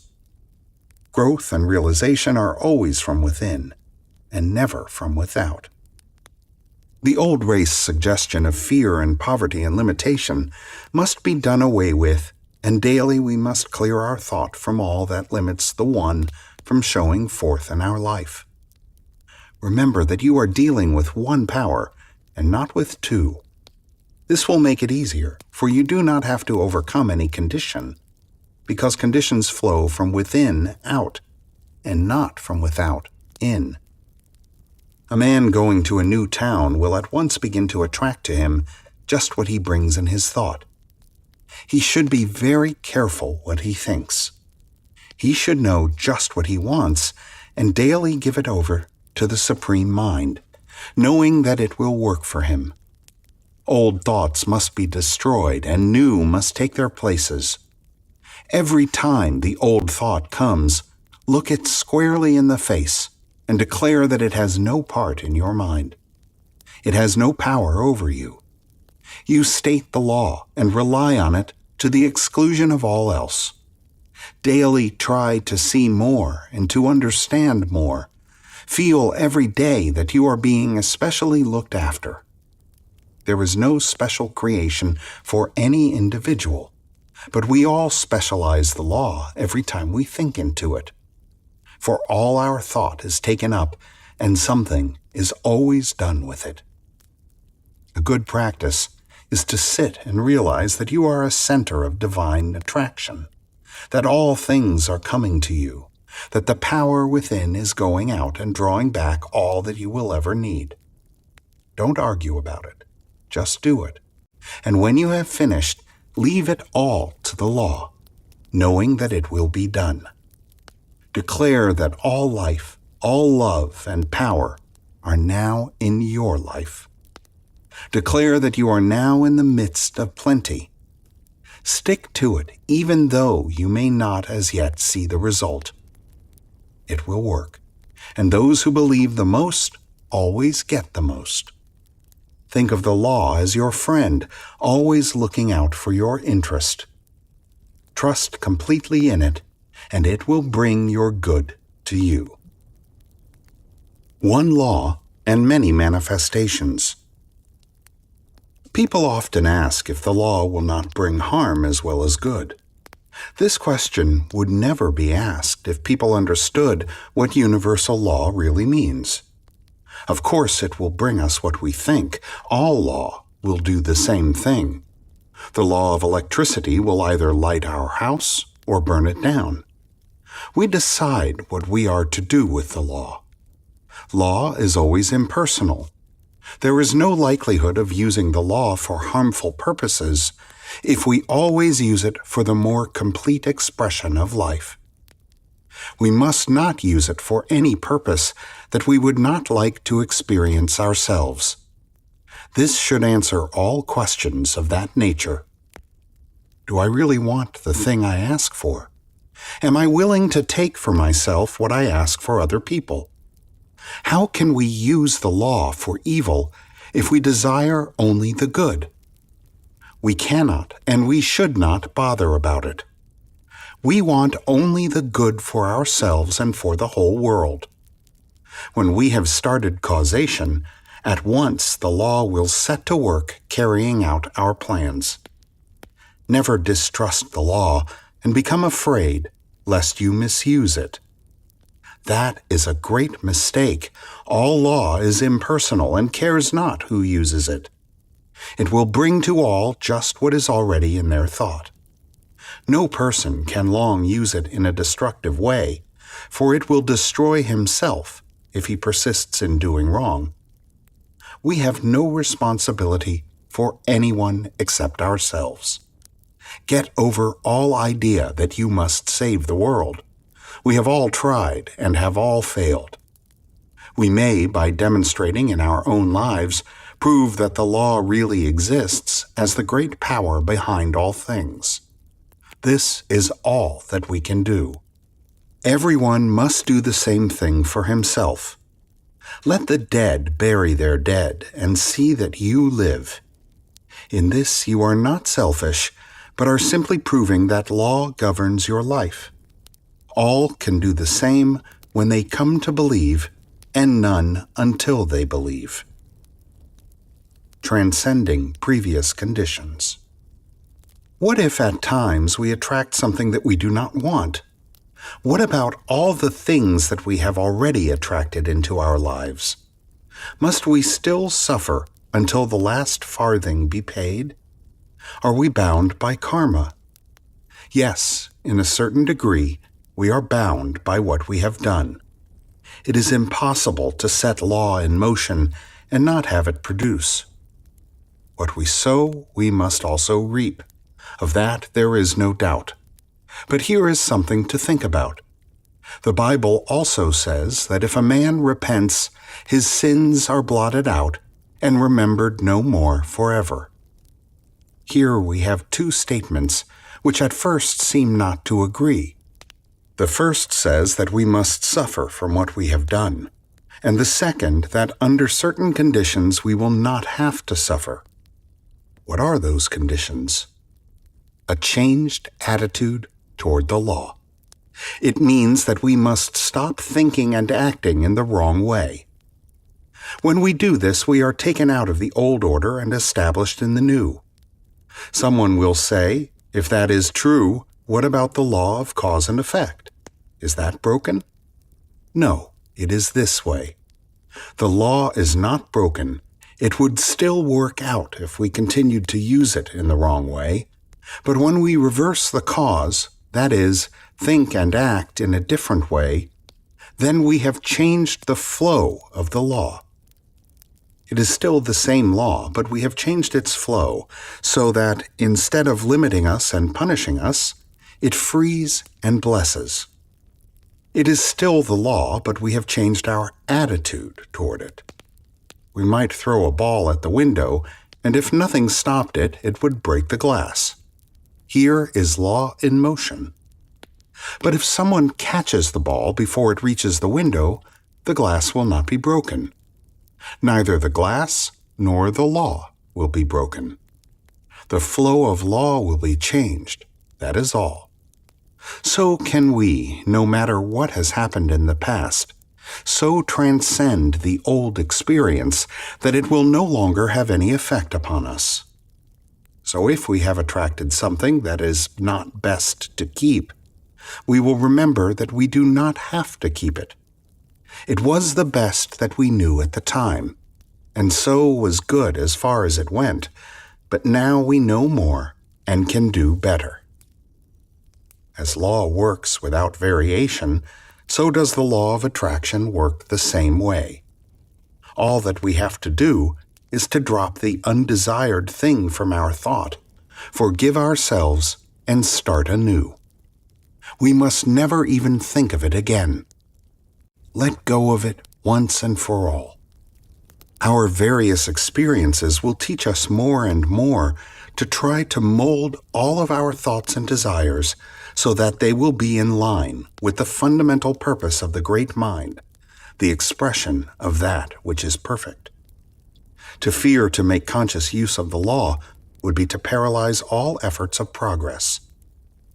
More and more will we come to see that a great cosmic plan is being worked out, and that all we have to do is to lend ourselves to it, in order that we may attain unto a real degree of life. As we do subject our thought to the greater purposes, we are correspondingly blessed, because we are working more in line with the Father, who from the beginning knew the end. We should never lose sight of the fact that we are each given the individual right to use the law, and that we cannot escape from using it. Let us then go forward with the belief that a greater power is working through us, that all law is a law of good, that we have planted our seed of thought in the mind of the Absolute, and that we can go our way rejoicing in the divine privilege of working with the infinite. Understanding and misunderstanding.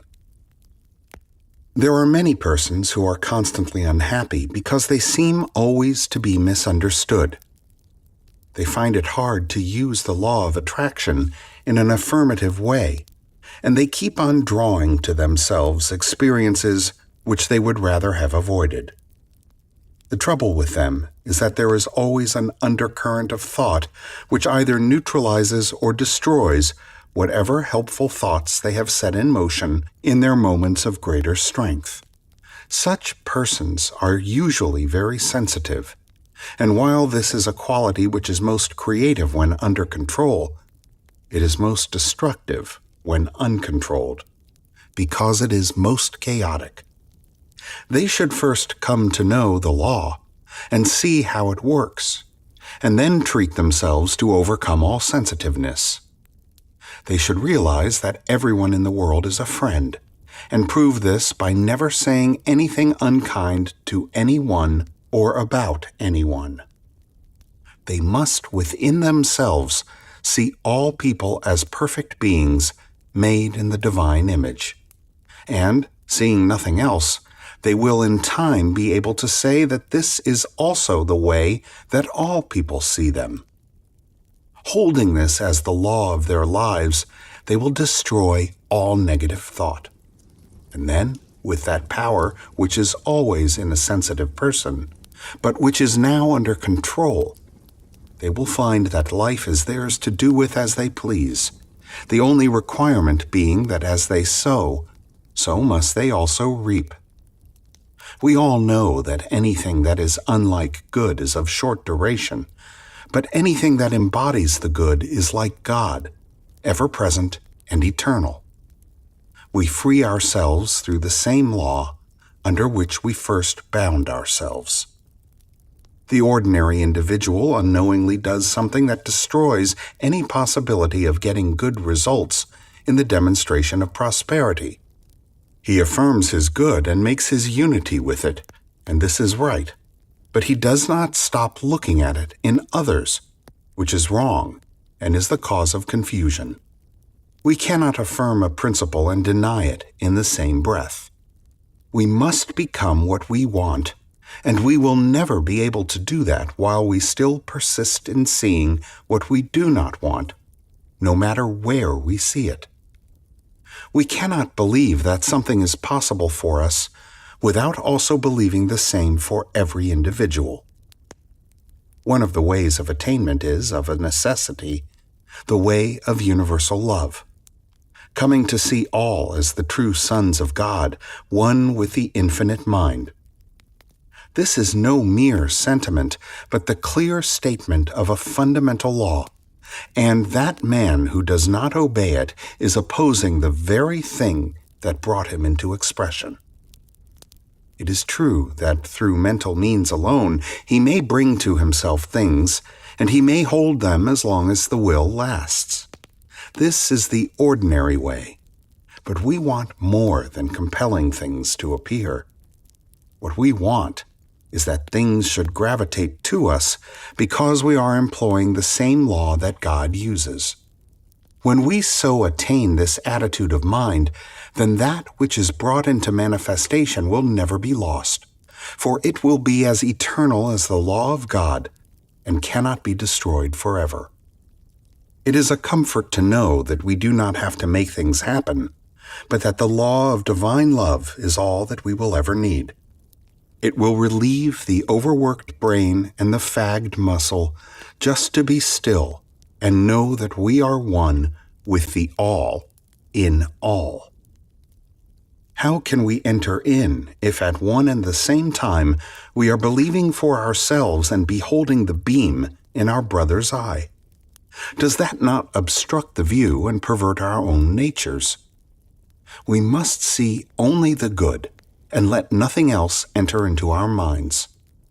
Universal love to all people and to all things is but returning love to the source of all love, to Him who creates all in love and holds all in divine care. The sun shines on all alike. Shall we separate and divide where God has so carefully united? We are dividing our own things when we do this, and sooner or later, the law of absolute justice that weighs out to each one his just measure will balance the account, and then we shall be obliged to suffer for the mistakes we have made. God does not bring this agony on us, but we have imposed it on ourselves. If from selfish motives alone, we must love all things and look upon all things as good, made from the substance of the Father. We can only hope to bring to ourselves that which we draw through the avenue of love. We must watch our thinking, and if we have aught against any soul, get rid of it as soon as possible. This is the only safe and sure way. Did not Jesus, at the supreme moment of sacrifice, ask that the Father forgive all the wrong that was being done to him? Shall we suppose that we can do it in a better way? If we do not at the present time love all people, then we must learn how to do it, and the way will become easier when all condemnation is gone forever and we behold only good. God is good and God is love. More than this we cannot ask nor conceive. Another thing that we must eliminate is talking about limitation. We must not even think of it or read about it or have any connection with it in any of our thinking, for we get only that which we think, no more and no less. This will be a hard thing to do, but if we remember that we are working out the science of being, though it may seem long and hard at times, we sooner or later do it, and once done, it is done forever. Every step in advance is an eternal step, and will never have to be taken again. We are not building for a day or a year, but we are building for all time and for eternity. So we will build the more stately mansion under the supreme wisdom and the unfailing guidance of the Spirit, and we will do unto all, even as we would have them do unto us. There is no other way. The wise will listen, look, and learn, then follow what they know to be the only way that is in line with the divine will and purposes. So shall all see that God is good, and in him is no evil. No unusual experience. In demonstrating the truth of supply, we do not have to experience any peculiar emotion or psychic experience. We do not have to feel any thrills or anything of that sort. While it is true that some of these things may come, yet we should remember that what we are doing is dealing with law, and that as law, it will obey us when we comply with its nature and contact it in the right way.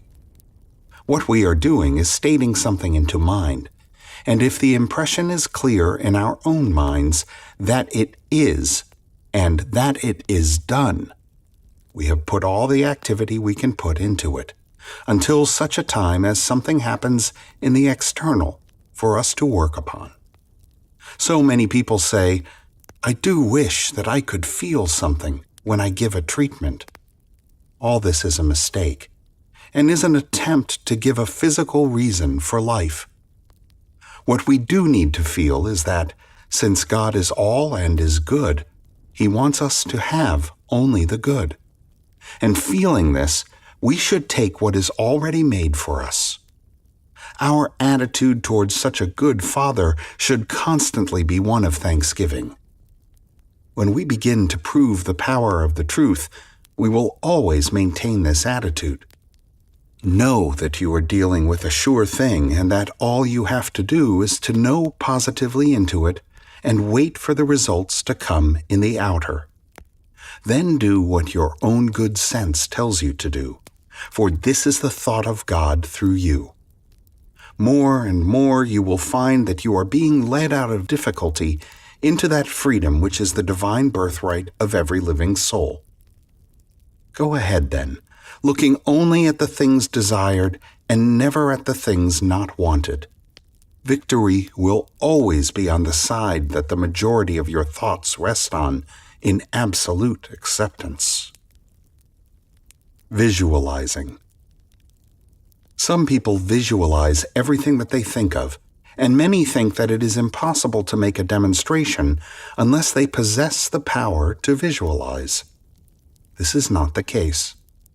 While a certain amount of vision is necessary, on the other hand, it must be remembered that we are dealing with a power that is like the soil of the ground, which will produce the plant when we plant seed. It does not matter if we have never before seen a plant like the one that is to be made for us. Our thought is the seed, and mind is the soil.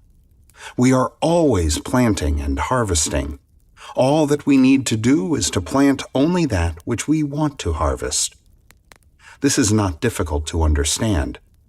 We cannot think poverty and at the same time demonstrate plenty. If a person wants to visualize, let him do so.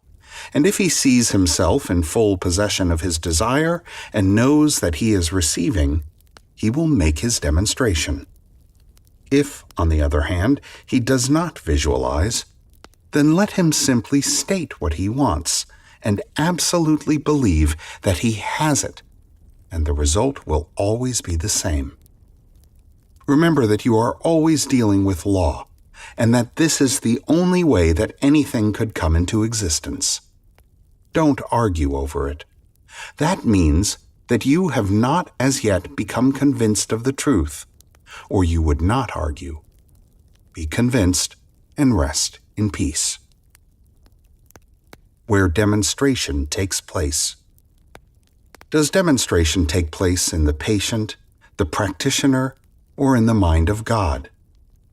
Let us see. We are in the mind of God, and so it must take place there. But the patient is also in the mind of God, or there would be two minds, and so it must take place in the mind of the patient also. But that is the mind of God, so what does it matter where it takes place? We do not have to project our thought because mind is right at hand and never leaves us at any time. All that we have to do is to know within ourselves, and when we are absolutely convinced, we will have made the demonstration. As far as the practitioner is concerned, all that he has to do is to convince himself. Here his work begins and ends. There is a power that will look after the rest. Is this not the supreme attitude of faith in higher power? Of course it is. And the more of that faith that we have, the easier it will be for us, and the quicker we will receive an answer to our prayer. If you have a simple, childlike faith, it will produce. But it should give us a greater faith when we know something of the way that the law operates. It follows, then, that we should, by understanding, have so great a faith that we shall never fail to get the affirmative answer to all of our thoughts. Each victory will strengthen us until the time will come when we will no longer have to say, I hope or believe, but I know. Part 2. Treatments. The way to give a treatment is first of all to absolutely believe that you can. Believe that your word goes forth into a real creative power, which at once takes it up and begins to operate upon it. Feel that to this power all things are possible. It knows nothing but its own power to do that which it wishes to do. It receives the impress of your thought and acts upon it. It is never safe to treat for anything that you do not wish to happen. This means that what you would want for another, you must first be willing to receive for yourself. Believe then that your word is to be acted upon by an almighty power. Feel its great reality in and through all things you speak into it, and declare just what you wish it to do for you, never doubting in your own mind, but that it will do just as you have directed. All that a practitioner has to do is to convince himself, to know, to believe, and that thing will happen to him which he states. One of the first things, then, is to be definite, to have a mental likeness of the thing that you desire, to know exactly what you want. This mental likeness, this absolute acceptance of the fact that it now is, must never be overlooked. Without it, you will not accomplish. We sit down of our own souls, at peace with the world, at peace with ourselves. We realize that we are dealing with something that is a reality, something that cannot fail. We try to get a clear concept of the thing. We rest in that realization while the universal creative power takes it up and acts upon it. We have stated just what we wanted done unto us. We have believed. We have believed that we have received. Never again will we contradict the fact that we have stated. The person who can do this is sure of getting results. Understanding and guidance. The inner man is always in immediate connection with the infinite of understanding. We are immersed in a living intelligence. We are surrounded by a power that knows, for in him we live and move and have our being. If our outer thought were never confused, we should at all times draw from this infinite source of knowledge. We should be guided by it and never make mistakes. Our minds would be like the smooth surface of a lake, unruffled by wind and storm. But with most of us, this is not the case. We become confused in the outer, so that the surface of the mind is in turmoil, no longer clear and transparent, and we cannot get the clear vision, the real guidance, and we get things wrong because we do not see clearly. The development of the understanding is learning to draw from the infinite understanding. We can never do this while we are confused in our thinking.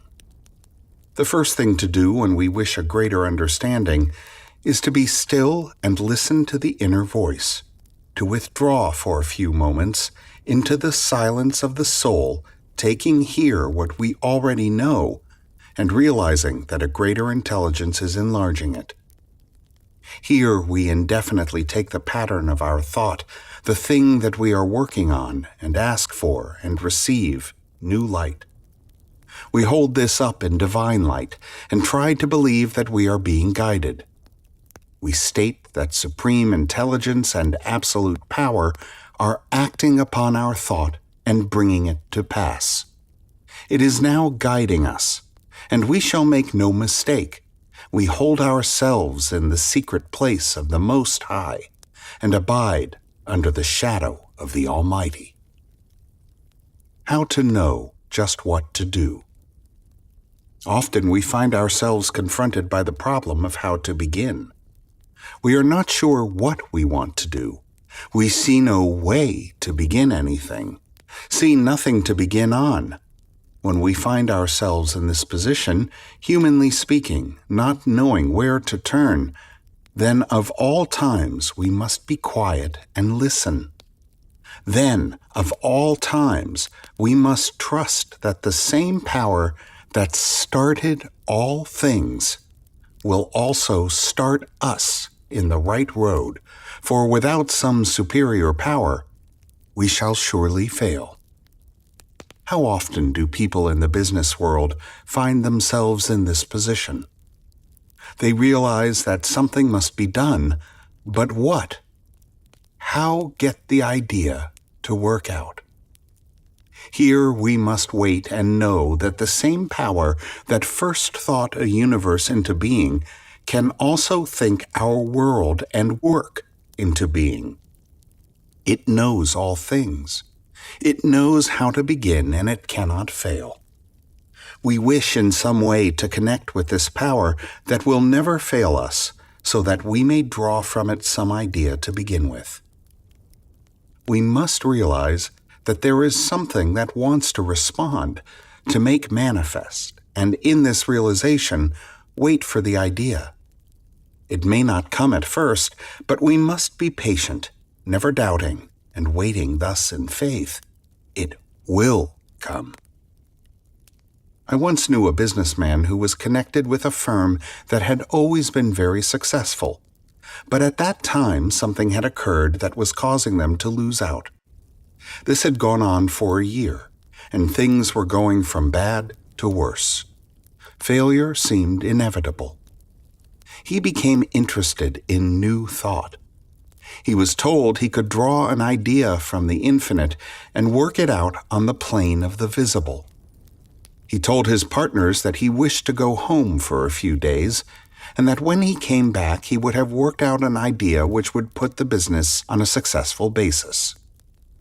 They laughed at him, as people generally laugh at something they do not understand. But having no other plan, they gave their consent. He went home and for 3 days sat in deep thought, claiming supreme guidance and absolute leading of the Spirit. During this time, a complete plan formulated in his mind as to the exact method to pursue in the business. He returned and told his plan to his partners. Again they laughed, saying it could not be done in business, could not be done anyway. It would not work. But again they consented, knowing it was this or failure. He then went to work, carrying out all the details of his thought, following each leading that had come to him during those 3 days. And within a year, he brought the failing business to a standard that transcended anything they had ever before experienced. He proved the law and became such an expert that he gave up his business and devoted his entire time to helping other people do the same for themselves as he had done. What this man did, anyone can do if he will follow the same course and refuse to become discouraged.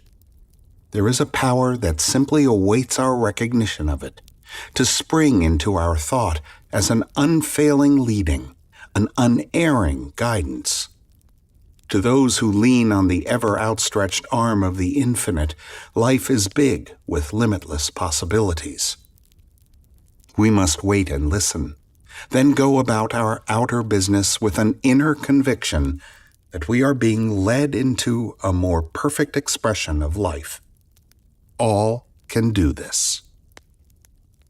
Following up a thought. When we feel that we do have the right leading, when that something inside us tells us that we are led, then no matter what it appears like, we must follow it up. Something beyond our intelligence is doing the thing through us, and we must do nothing to contradict it. Perhaps it will cause us to do something that seems to go contrary to the experience of the race. This makes no difference. All advance in invention and all advance along any line has always gone ahead of what the experience of the race thinks is possible. Great men are the ones who get a vision and then go to work to make it come true, never looking to one side, but with one-pointedness and calm determination, stick to the thing until it is accomplished. It may take much patience and a great deal of faith, but the end is as sure as is the reality of a supreme being itself. Never hesitate to trust in that inner leading. Never fear, but it will be right. We are all in the midst of supreme intelligence. It presses against the doors of our thought, waiting to be known. We must be open to it at all times, ready to receive direction and to be guided into greater truths. The single stream of thought. We are all in mind, and what we think into it is taken up and done unto us. This means that as we think, it will be done. We cannot think one way one day and change our thought the next and hope to get the desired results. We must be very clear in our thought, sending out only such thoughts as we wish to see manifested in our condition. Here is something worth remembering. Unless we are working with people who think as we do, we had better be working alone. One stream of thought, even though it may not be very powerful, will do more for us than many powerful streams that are at variance with each other. This means that unless we are sure that we are working with people who harmonize, we would better work alone. Of course, we cannot retire from business simply because people do not agree with us, but what we can do is to keep our thoughts to ourselves. We do not have to leave the world in order to control our thought, but we do have to learn that we can stay right in the world and still think just what we want to think, regardless of what others are thinking. One single stream of thought, daily sent out into creative mind, will do wonders. Within a year, the person who will practice this will have completely changed his conditions of life. The way to practice this is daily to spend some time in thinking and in mentally seeing just what is wanted. See the thing just as it is wished, and then affirm that this is now done. Try to feel that what has been stated is the truth. Words and affirmations simply give shape to thought. They are not creative. Feeling is creative, and the more feeling that is put into the word, the greater power it will have over conditions. In doing this, we think of the condition only as an effect, something that follows what we think. It cannot help following our thought. This is the way that all creation comes into expression. It is a great help to realize mentally that at all times a great stream of thought and power is operating through us. It is constantly going out into mind, where it is taken up and acted upon. Our business is to keep that stream of thought just where we want it to be. to be ready at any time to act when the impulse comes for action. Our action must never be negative. It must always be affirmative, for we are dealing with something that cannot fail. We may fail to realize, but the power in itself is infinite and cannot fail. We are setting in motion in the absolute a stream of thought that will never cease until it accomplishes its purpose. Try to feel this. Be filled with a great joy as you feel that it is given to you to use this great and only power. Keep the thought clear and never worry about the way that things seem to be going. Let go of all outer conditions when working in mind, for there is where things are made. Their creation is going on, and it is now making something for us. This must be believed as never believed before. It must be known as the great reality. It must be felt as the only presence. There is no other way to obtain. Though all the infinite may want to give, yet we must take, and as far as we are concerned, that taking is mental. Though people may laugh at this, even that does not matter. He laughs best who laughs last. We know in what we believe, and that will be sufficient. Enlarging our thought. We can never stand still in our thought. Either we will be growing or else we will be going back. As we can attract to ourselves only what we first have a mental likeness of, it follows that if we wish to attract larger things, we must provide larger thoughts. This enlarging of consciousness is so necessary that too much cannot be said about it. Most people get only a short way and then stop. They cannot seem to get beyond a certain point. They can do so much and no more. Why is it that a person in business does just about so much each year? We see people in all walks of life getting so far, never going beyond a certain point. There must be a reason for everything. Nothing happens if all is governed by law, and we can come to no other conclusion. When we look into the mental reason for things, we find out why things happen. The man who gets so far and never seems to go beyond that point is still governed by law. When he allows his thoughts to take him out into larger fields of action, his conditions come up to his thought. When he stops enlarging his thought, he stops growing. If he would still keep on in thought, realizing more and still more, he would find that in the outer form of things, he would be doing greater things. There are many reasons why a man stops thinking larger things. One of them is a lack of imagination.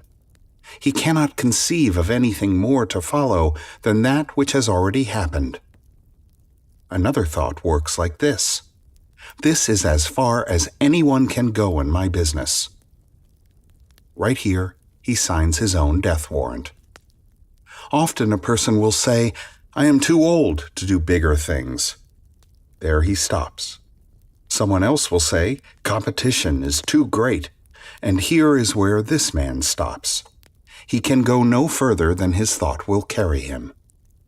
All this is unnecessary when we realize that life is first of all consciousness, and then conditions follow. We see no reason why a man should not go on and never stop growing. No matter what age or what circumstance, if life is thought, we can keep on thinking bigger things. There is no reason why a man who is already doing well should not be able mentally to conceive of a still better condition. What if we are active? There is always a greater activity possible.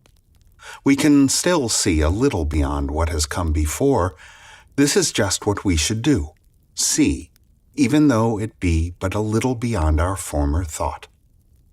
If we always practice this, we will find that every year we shall be growing. Every month we shall be advancing. And as time goes on, we shall become really great.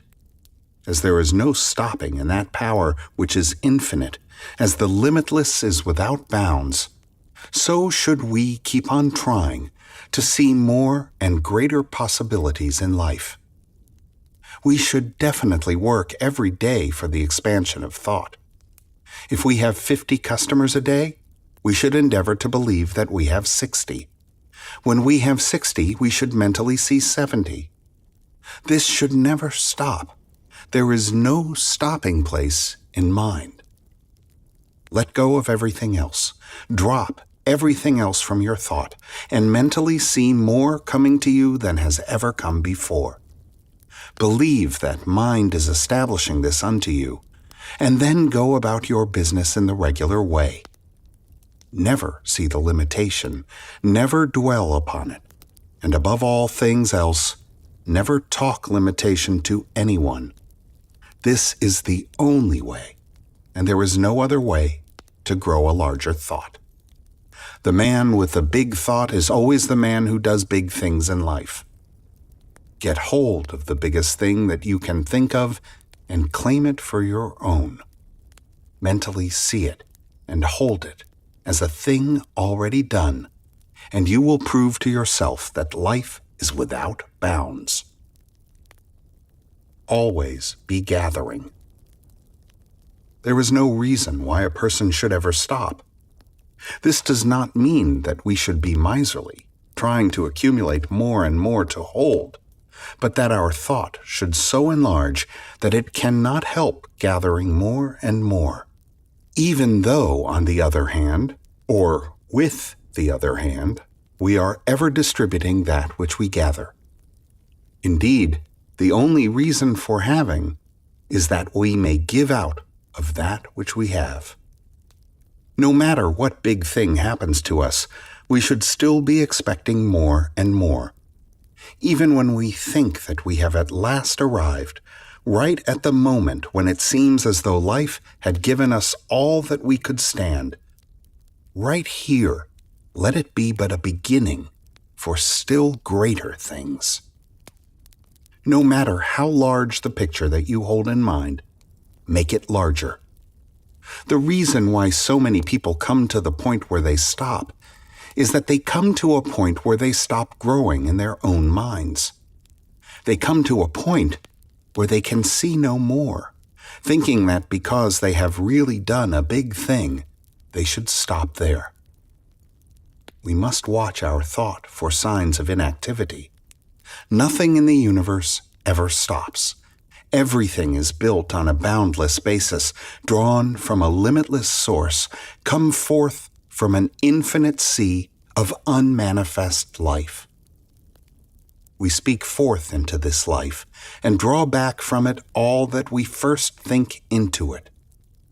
Life is always limitless, and the only thing that limits us is our inability to conceive mentally, and we should draw more and more from that limitless source. Mental likeness. We can draw from the infinite only as much as we first think into it. It is at this point that so many fail, thinking that all they need to do is to affirm what they want, and it will follow. While it is true that affirmations have real power, it is also true that they have only that which we speak into them. As we cannot speak a word that we do not know, so we cannot make an affirmation that we do not understand. We really affirm only that which we know to be true. We know that to be true which we have experienced within ourselves. Although we may have heard or read that this or that thing is true, it is only when there is something within our own souls that corresponds or recognizes its truth that it is true to us. This ought never to be lost sight of.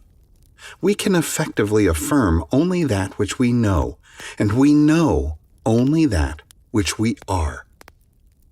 It is herein that we see the necessity of providing within a greater concept of life, a bigger idea of ourselves, and a more expanded concept of the universe in which we live, move, and have our being. This is a matter of inner growth, together with the enlarging of all lines of thought and activity. If we want to do a thing that is really worth doing, we must mentally grow until we are that thing which we want to see made flesh. This may take time, but we should be glad to use all the time necessary to our own development. But few people in limitation have a mental likeness of plenty. This likeness must be provided. The thought must be large enough to cover the whole of the thing desired. A small thought will produce only a small thing. The very fact that all is mind proves this to be true. All is mind, and because it is, we can draw from that mind only that which we first think into it as a reality. We must become the thing we want. We must see it, think it, realize it, before the creative power of mind can work it out for us. This is an inner process of the expansion of consciousness. It is a thought growing and realizing within. All can do this who wish and who will take the time and trouble. But it will mean work. The majority of people are too lazy to make the effort. Daily we must train our thought to see that only which we wish to experience. And since we are growing into what we are mentally dwelling upon, we should put all small and insignificant thoughts and ideals out of our thinking and see things in a larger way. We must cultivate the habit of an enlarged mental horizon, daily seeing farther and farther ahead, and so experiencing larger and greater things in our daily life. A good practice for the enlargement of thought is daily to see ourselves in a little bigger place, filled with more of activity, surrounded with increased influence and power. Feel more and more that things are coming to us. See that much more is just ahead, and so far as possible, know that we now have all that we see and all that we feel. Affirm that you are that larger thing, that you are now entered into that larger life. Feel that something within is drawing more to you. Live with the idea and let the concept grow, expecting only the biggest and the best to happen. Never let small thoughts come into your mind, and you will soon find that a larger and greater experience has come into your life. Keeping the thing in mind. Never let go of the mental image until it becomes manifested. Daily bring up the clear picture of what is wanted and impress it on the mind as an accomplished fact. This impressing on our own minds the thought of what we wish to realize will cause our own minds to impress the same thought on universal mind. In this way, we shall be praying without ceasing. We do not have to hold continually the thought of something we want in order to get it, but the thought that we may inwardly become the thing we want. 15 minutes twice each day is time enough to spend in order to demonstrate anything, but the rest of the time ought also to be spent constructively. That is, we must stop all negative thinking and give over all wrong thought, holding fast to the realization that it is now done unto us. We must know that we are dealing with the only power there is in the universe, that there is none other beside it, and that we are in it partaking of its nature and its laws. Always, behind the word that we send forth, must be the calm confidence in our ability to speak into the power and the willingness of mind to execute for us. We must gradually grow in confidence and in trust in the unseen world of spiritual activity. This is not hard if we but remember that the Spirit makes things out of itself by simply becoming the thing that it makes. And since there is no other power to oppose it, it will always work. The Spirit will never fail us, if we never fail to believe in its goodness and its responsiveness. Life will become one grand song when we realize that since God is for us, none can be against us. We shall cease merely to exist. We shall live. Destroy all thoughts that we do not wish to experience. We must resolutely set our faces to the rising consciousness of the Sun of Truth. Seeing only the one power, we must destroy the adversary and leave the field to God or good. All that is in any way negative must be wiped off the slate, and we must daily come into the higher thought to be washed clean of the dust and chaos of the objective life. In the silence of the soul's communion with the great cause of all being, into the stillness of the Absolute, into the secret place of the Most High, back of the din and the ceaseless roar of life, we shall find a resting place and a place of real spiritual power. Speak in this inner silence and say, I am one with the Almighty. I am one with all life, with all power, with all presence. I am, I am, I am. Listen to the silence. From out of the seeming void, the voice of peace will answer the waiting soul. All is well. Here we make known all our needs and wants, and here we receive firsthand from the Infinite all that we shall ever need to make life healthy, happy, and harmonious. Few enter here because of the belief that conditions and circumstances control. Know that there is no law but God's law, that the soul sets its own law in the Infinite, and that our slightest wish is honored of the Father Mind. Daily practice the truth, and daily die to all error thought. Spend more time receiving and realizing the presence of the Most High, and less time worrying.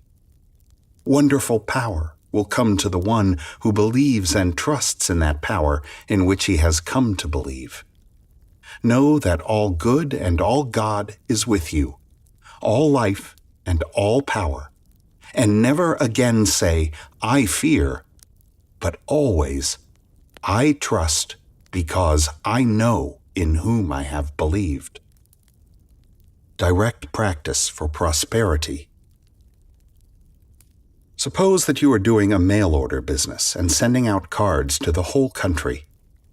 Take the cards into your hands, or simply think of them, and declare into the only mind that they will accomplish that for which they are sent out. Know that every word written on them is truth and carries its own conviction with it. See them each reaching that place where it will be received with gladness and read with interest. Declare this to be so now. Feel it to be the truth. Mentally assert that each card will find its way to the exact place where it will be wanted and where it will benefit the receiver. Feel that each card is cared for by the Spirit, that it is a messenger of truth and power, and that it will carry conviction and realization with it. When the word is spoken, always feel that mind at once takes it up and never fails to act upon it. Our place in the creative order is to know this and to be willing to do all that we can without hurry or worry, and, above all else, to trust absolutely in the Spirit to do the rest. He who sees most clearly and believes most implicitly will make the greatest demonstration. This one should be you, and will be you as soon as the false thought is gone and the realization that there is but the one power and the one presence comes. We are wrapped in an infinite love and intelligence, and we should cover ourselves with it and claim its protection from all evil. Declare that your word is the presence and the activity of the power of all that is, and wait for the perfect concept to unfold. Race consciousness.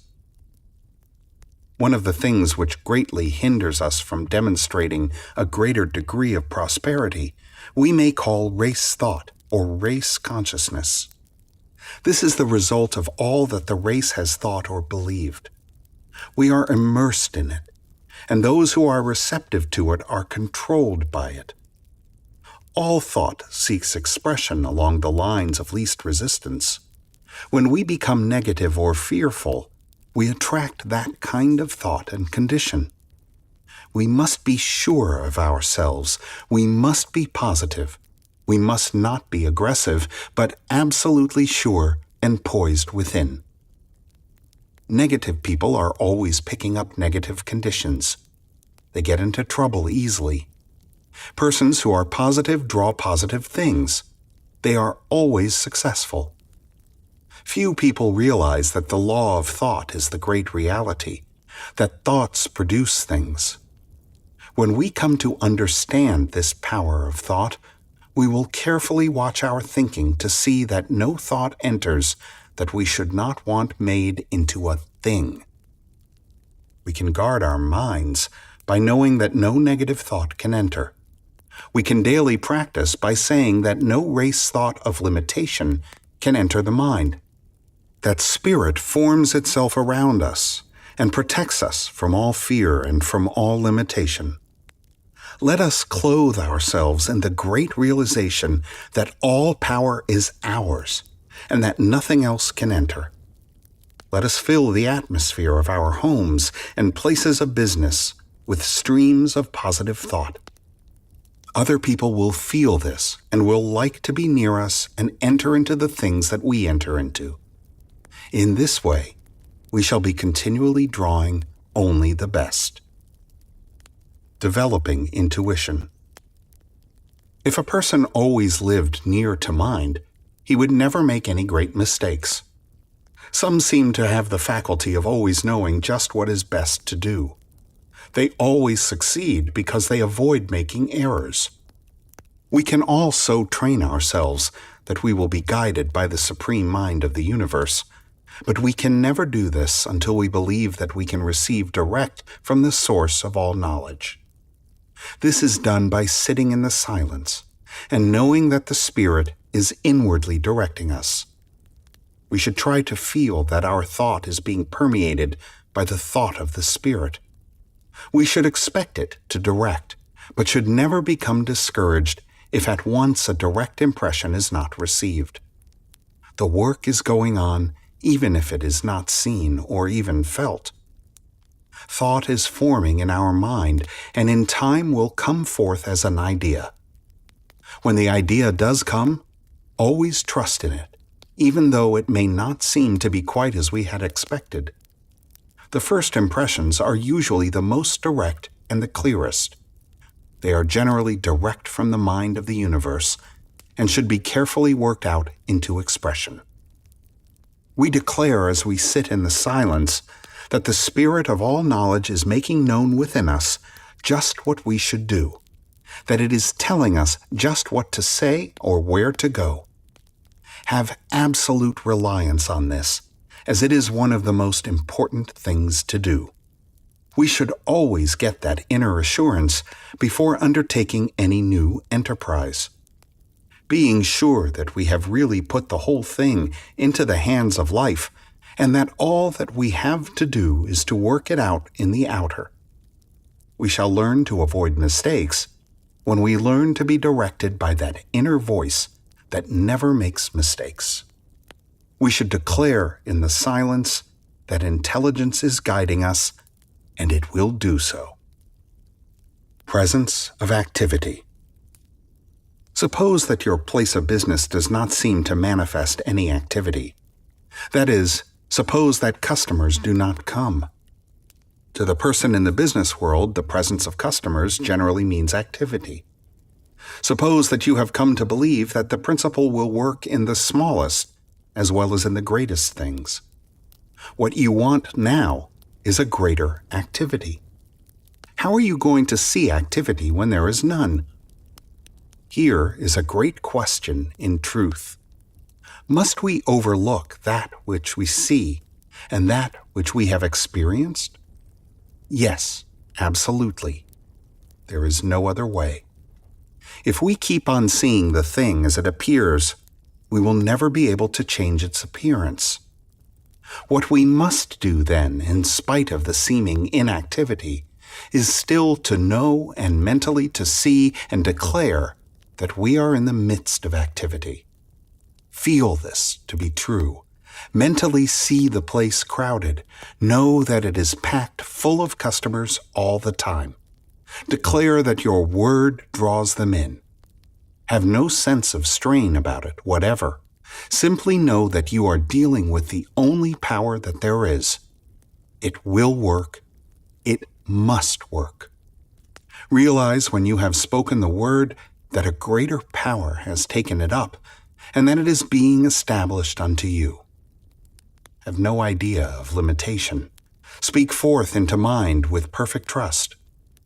If you have the ability mentally to see the place full, combine this with the word, and daily visualize it as being filled. Always combine faith in the higher power with all that you do. Feel that you are being especially looked after. This is true. When a soul turns to the universe of unmanifest life, at the same time it turns toward Him. Jesus told this in the story of the prodigal son. The father saw him afar off.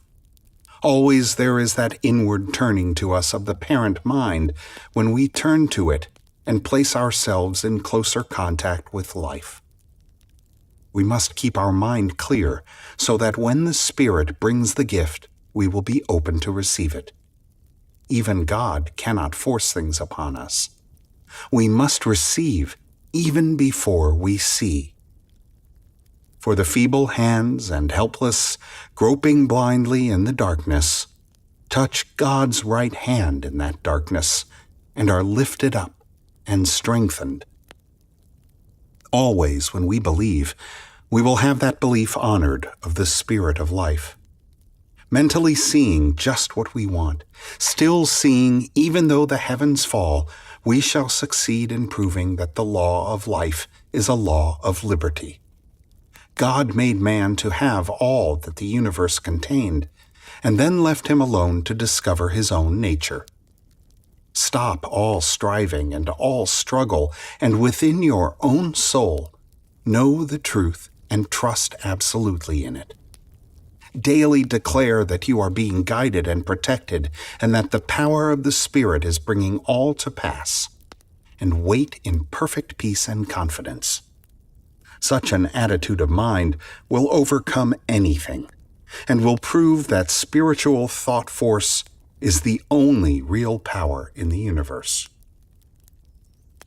Drawing your own to you.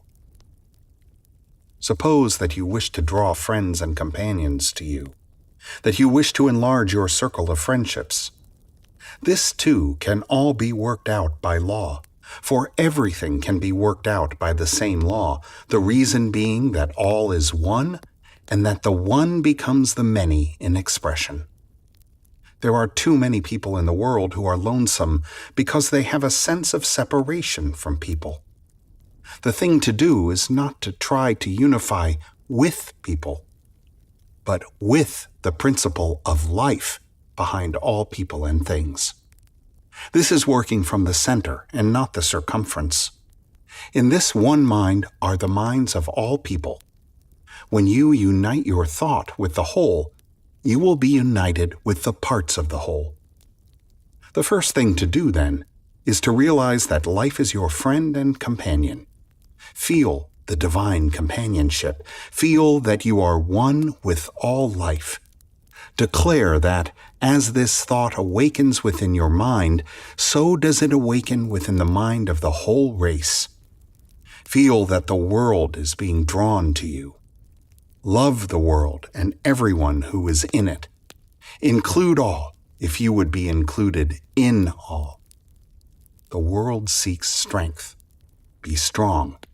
The world loves love. Embody it. See the good in all people. Let go of all else. People will feel your love and will be drawn into it. Love is the greatest power in the universe. It is at the base of all else. It is the cause of all that is. Feel your love to be like a great light lighting the pathway of the whole world. It will come back to you bringing so many friends that there will not be time enough to enjoy them all. Become a real friend, and you will have many friends. Be sufficient unto yourself, and at the same time include all else, and people will feel your strength and will have a desire to come into the radiance of it. Never become unhappy or morbid. Always be cheerful and radiate good nature and happiness. Never look depressed or down in the mouth. The world is attracted to the strongest center of cheer and good fellowship. Never allow your feelings to be hurt.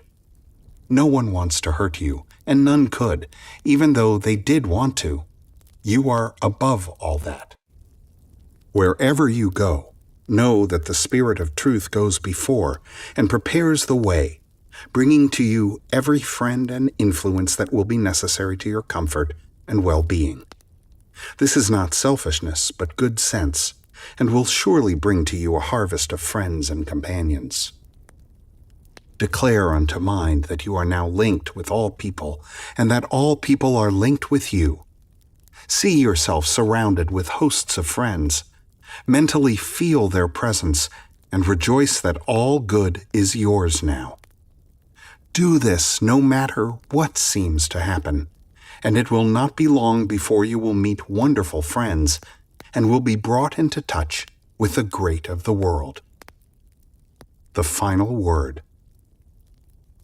In the last analysis, man is just what he thinks himself to be. He is big in capacity if he thinks big thoughts. He is small if he thinks small thoughts. He will attract to himself what he thinks most about.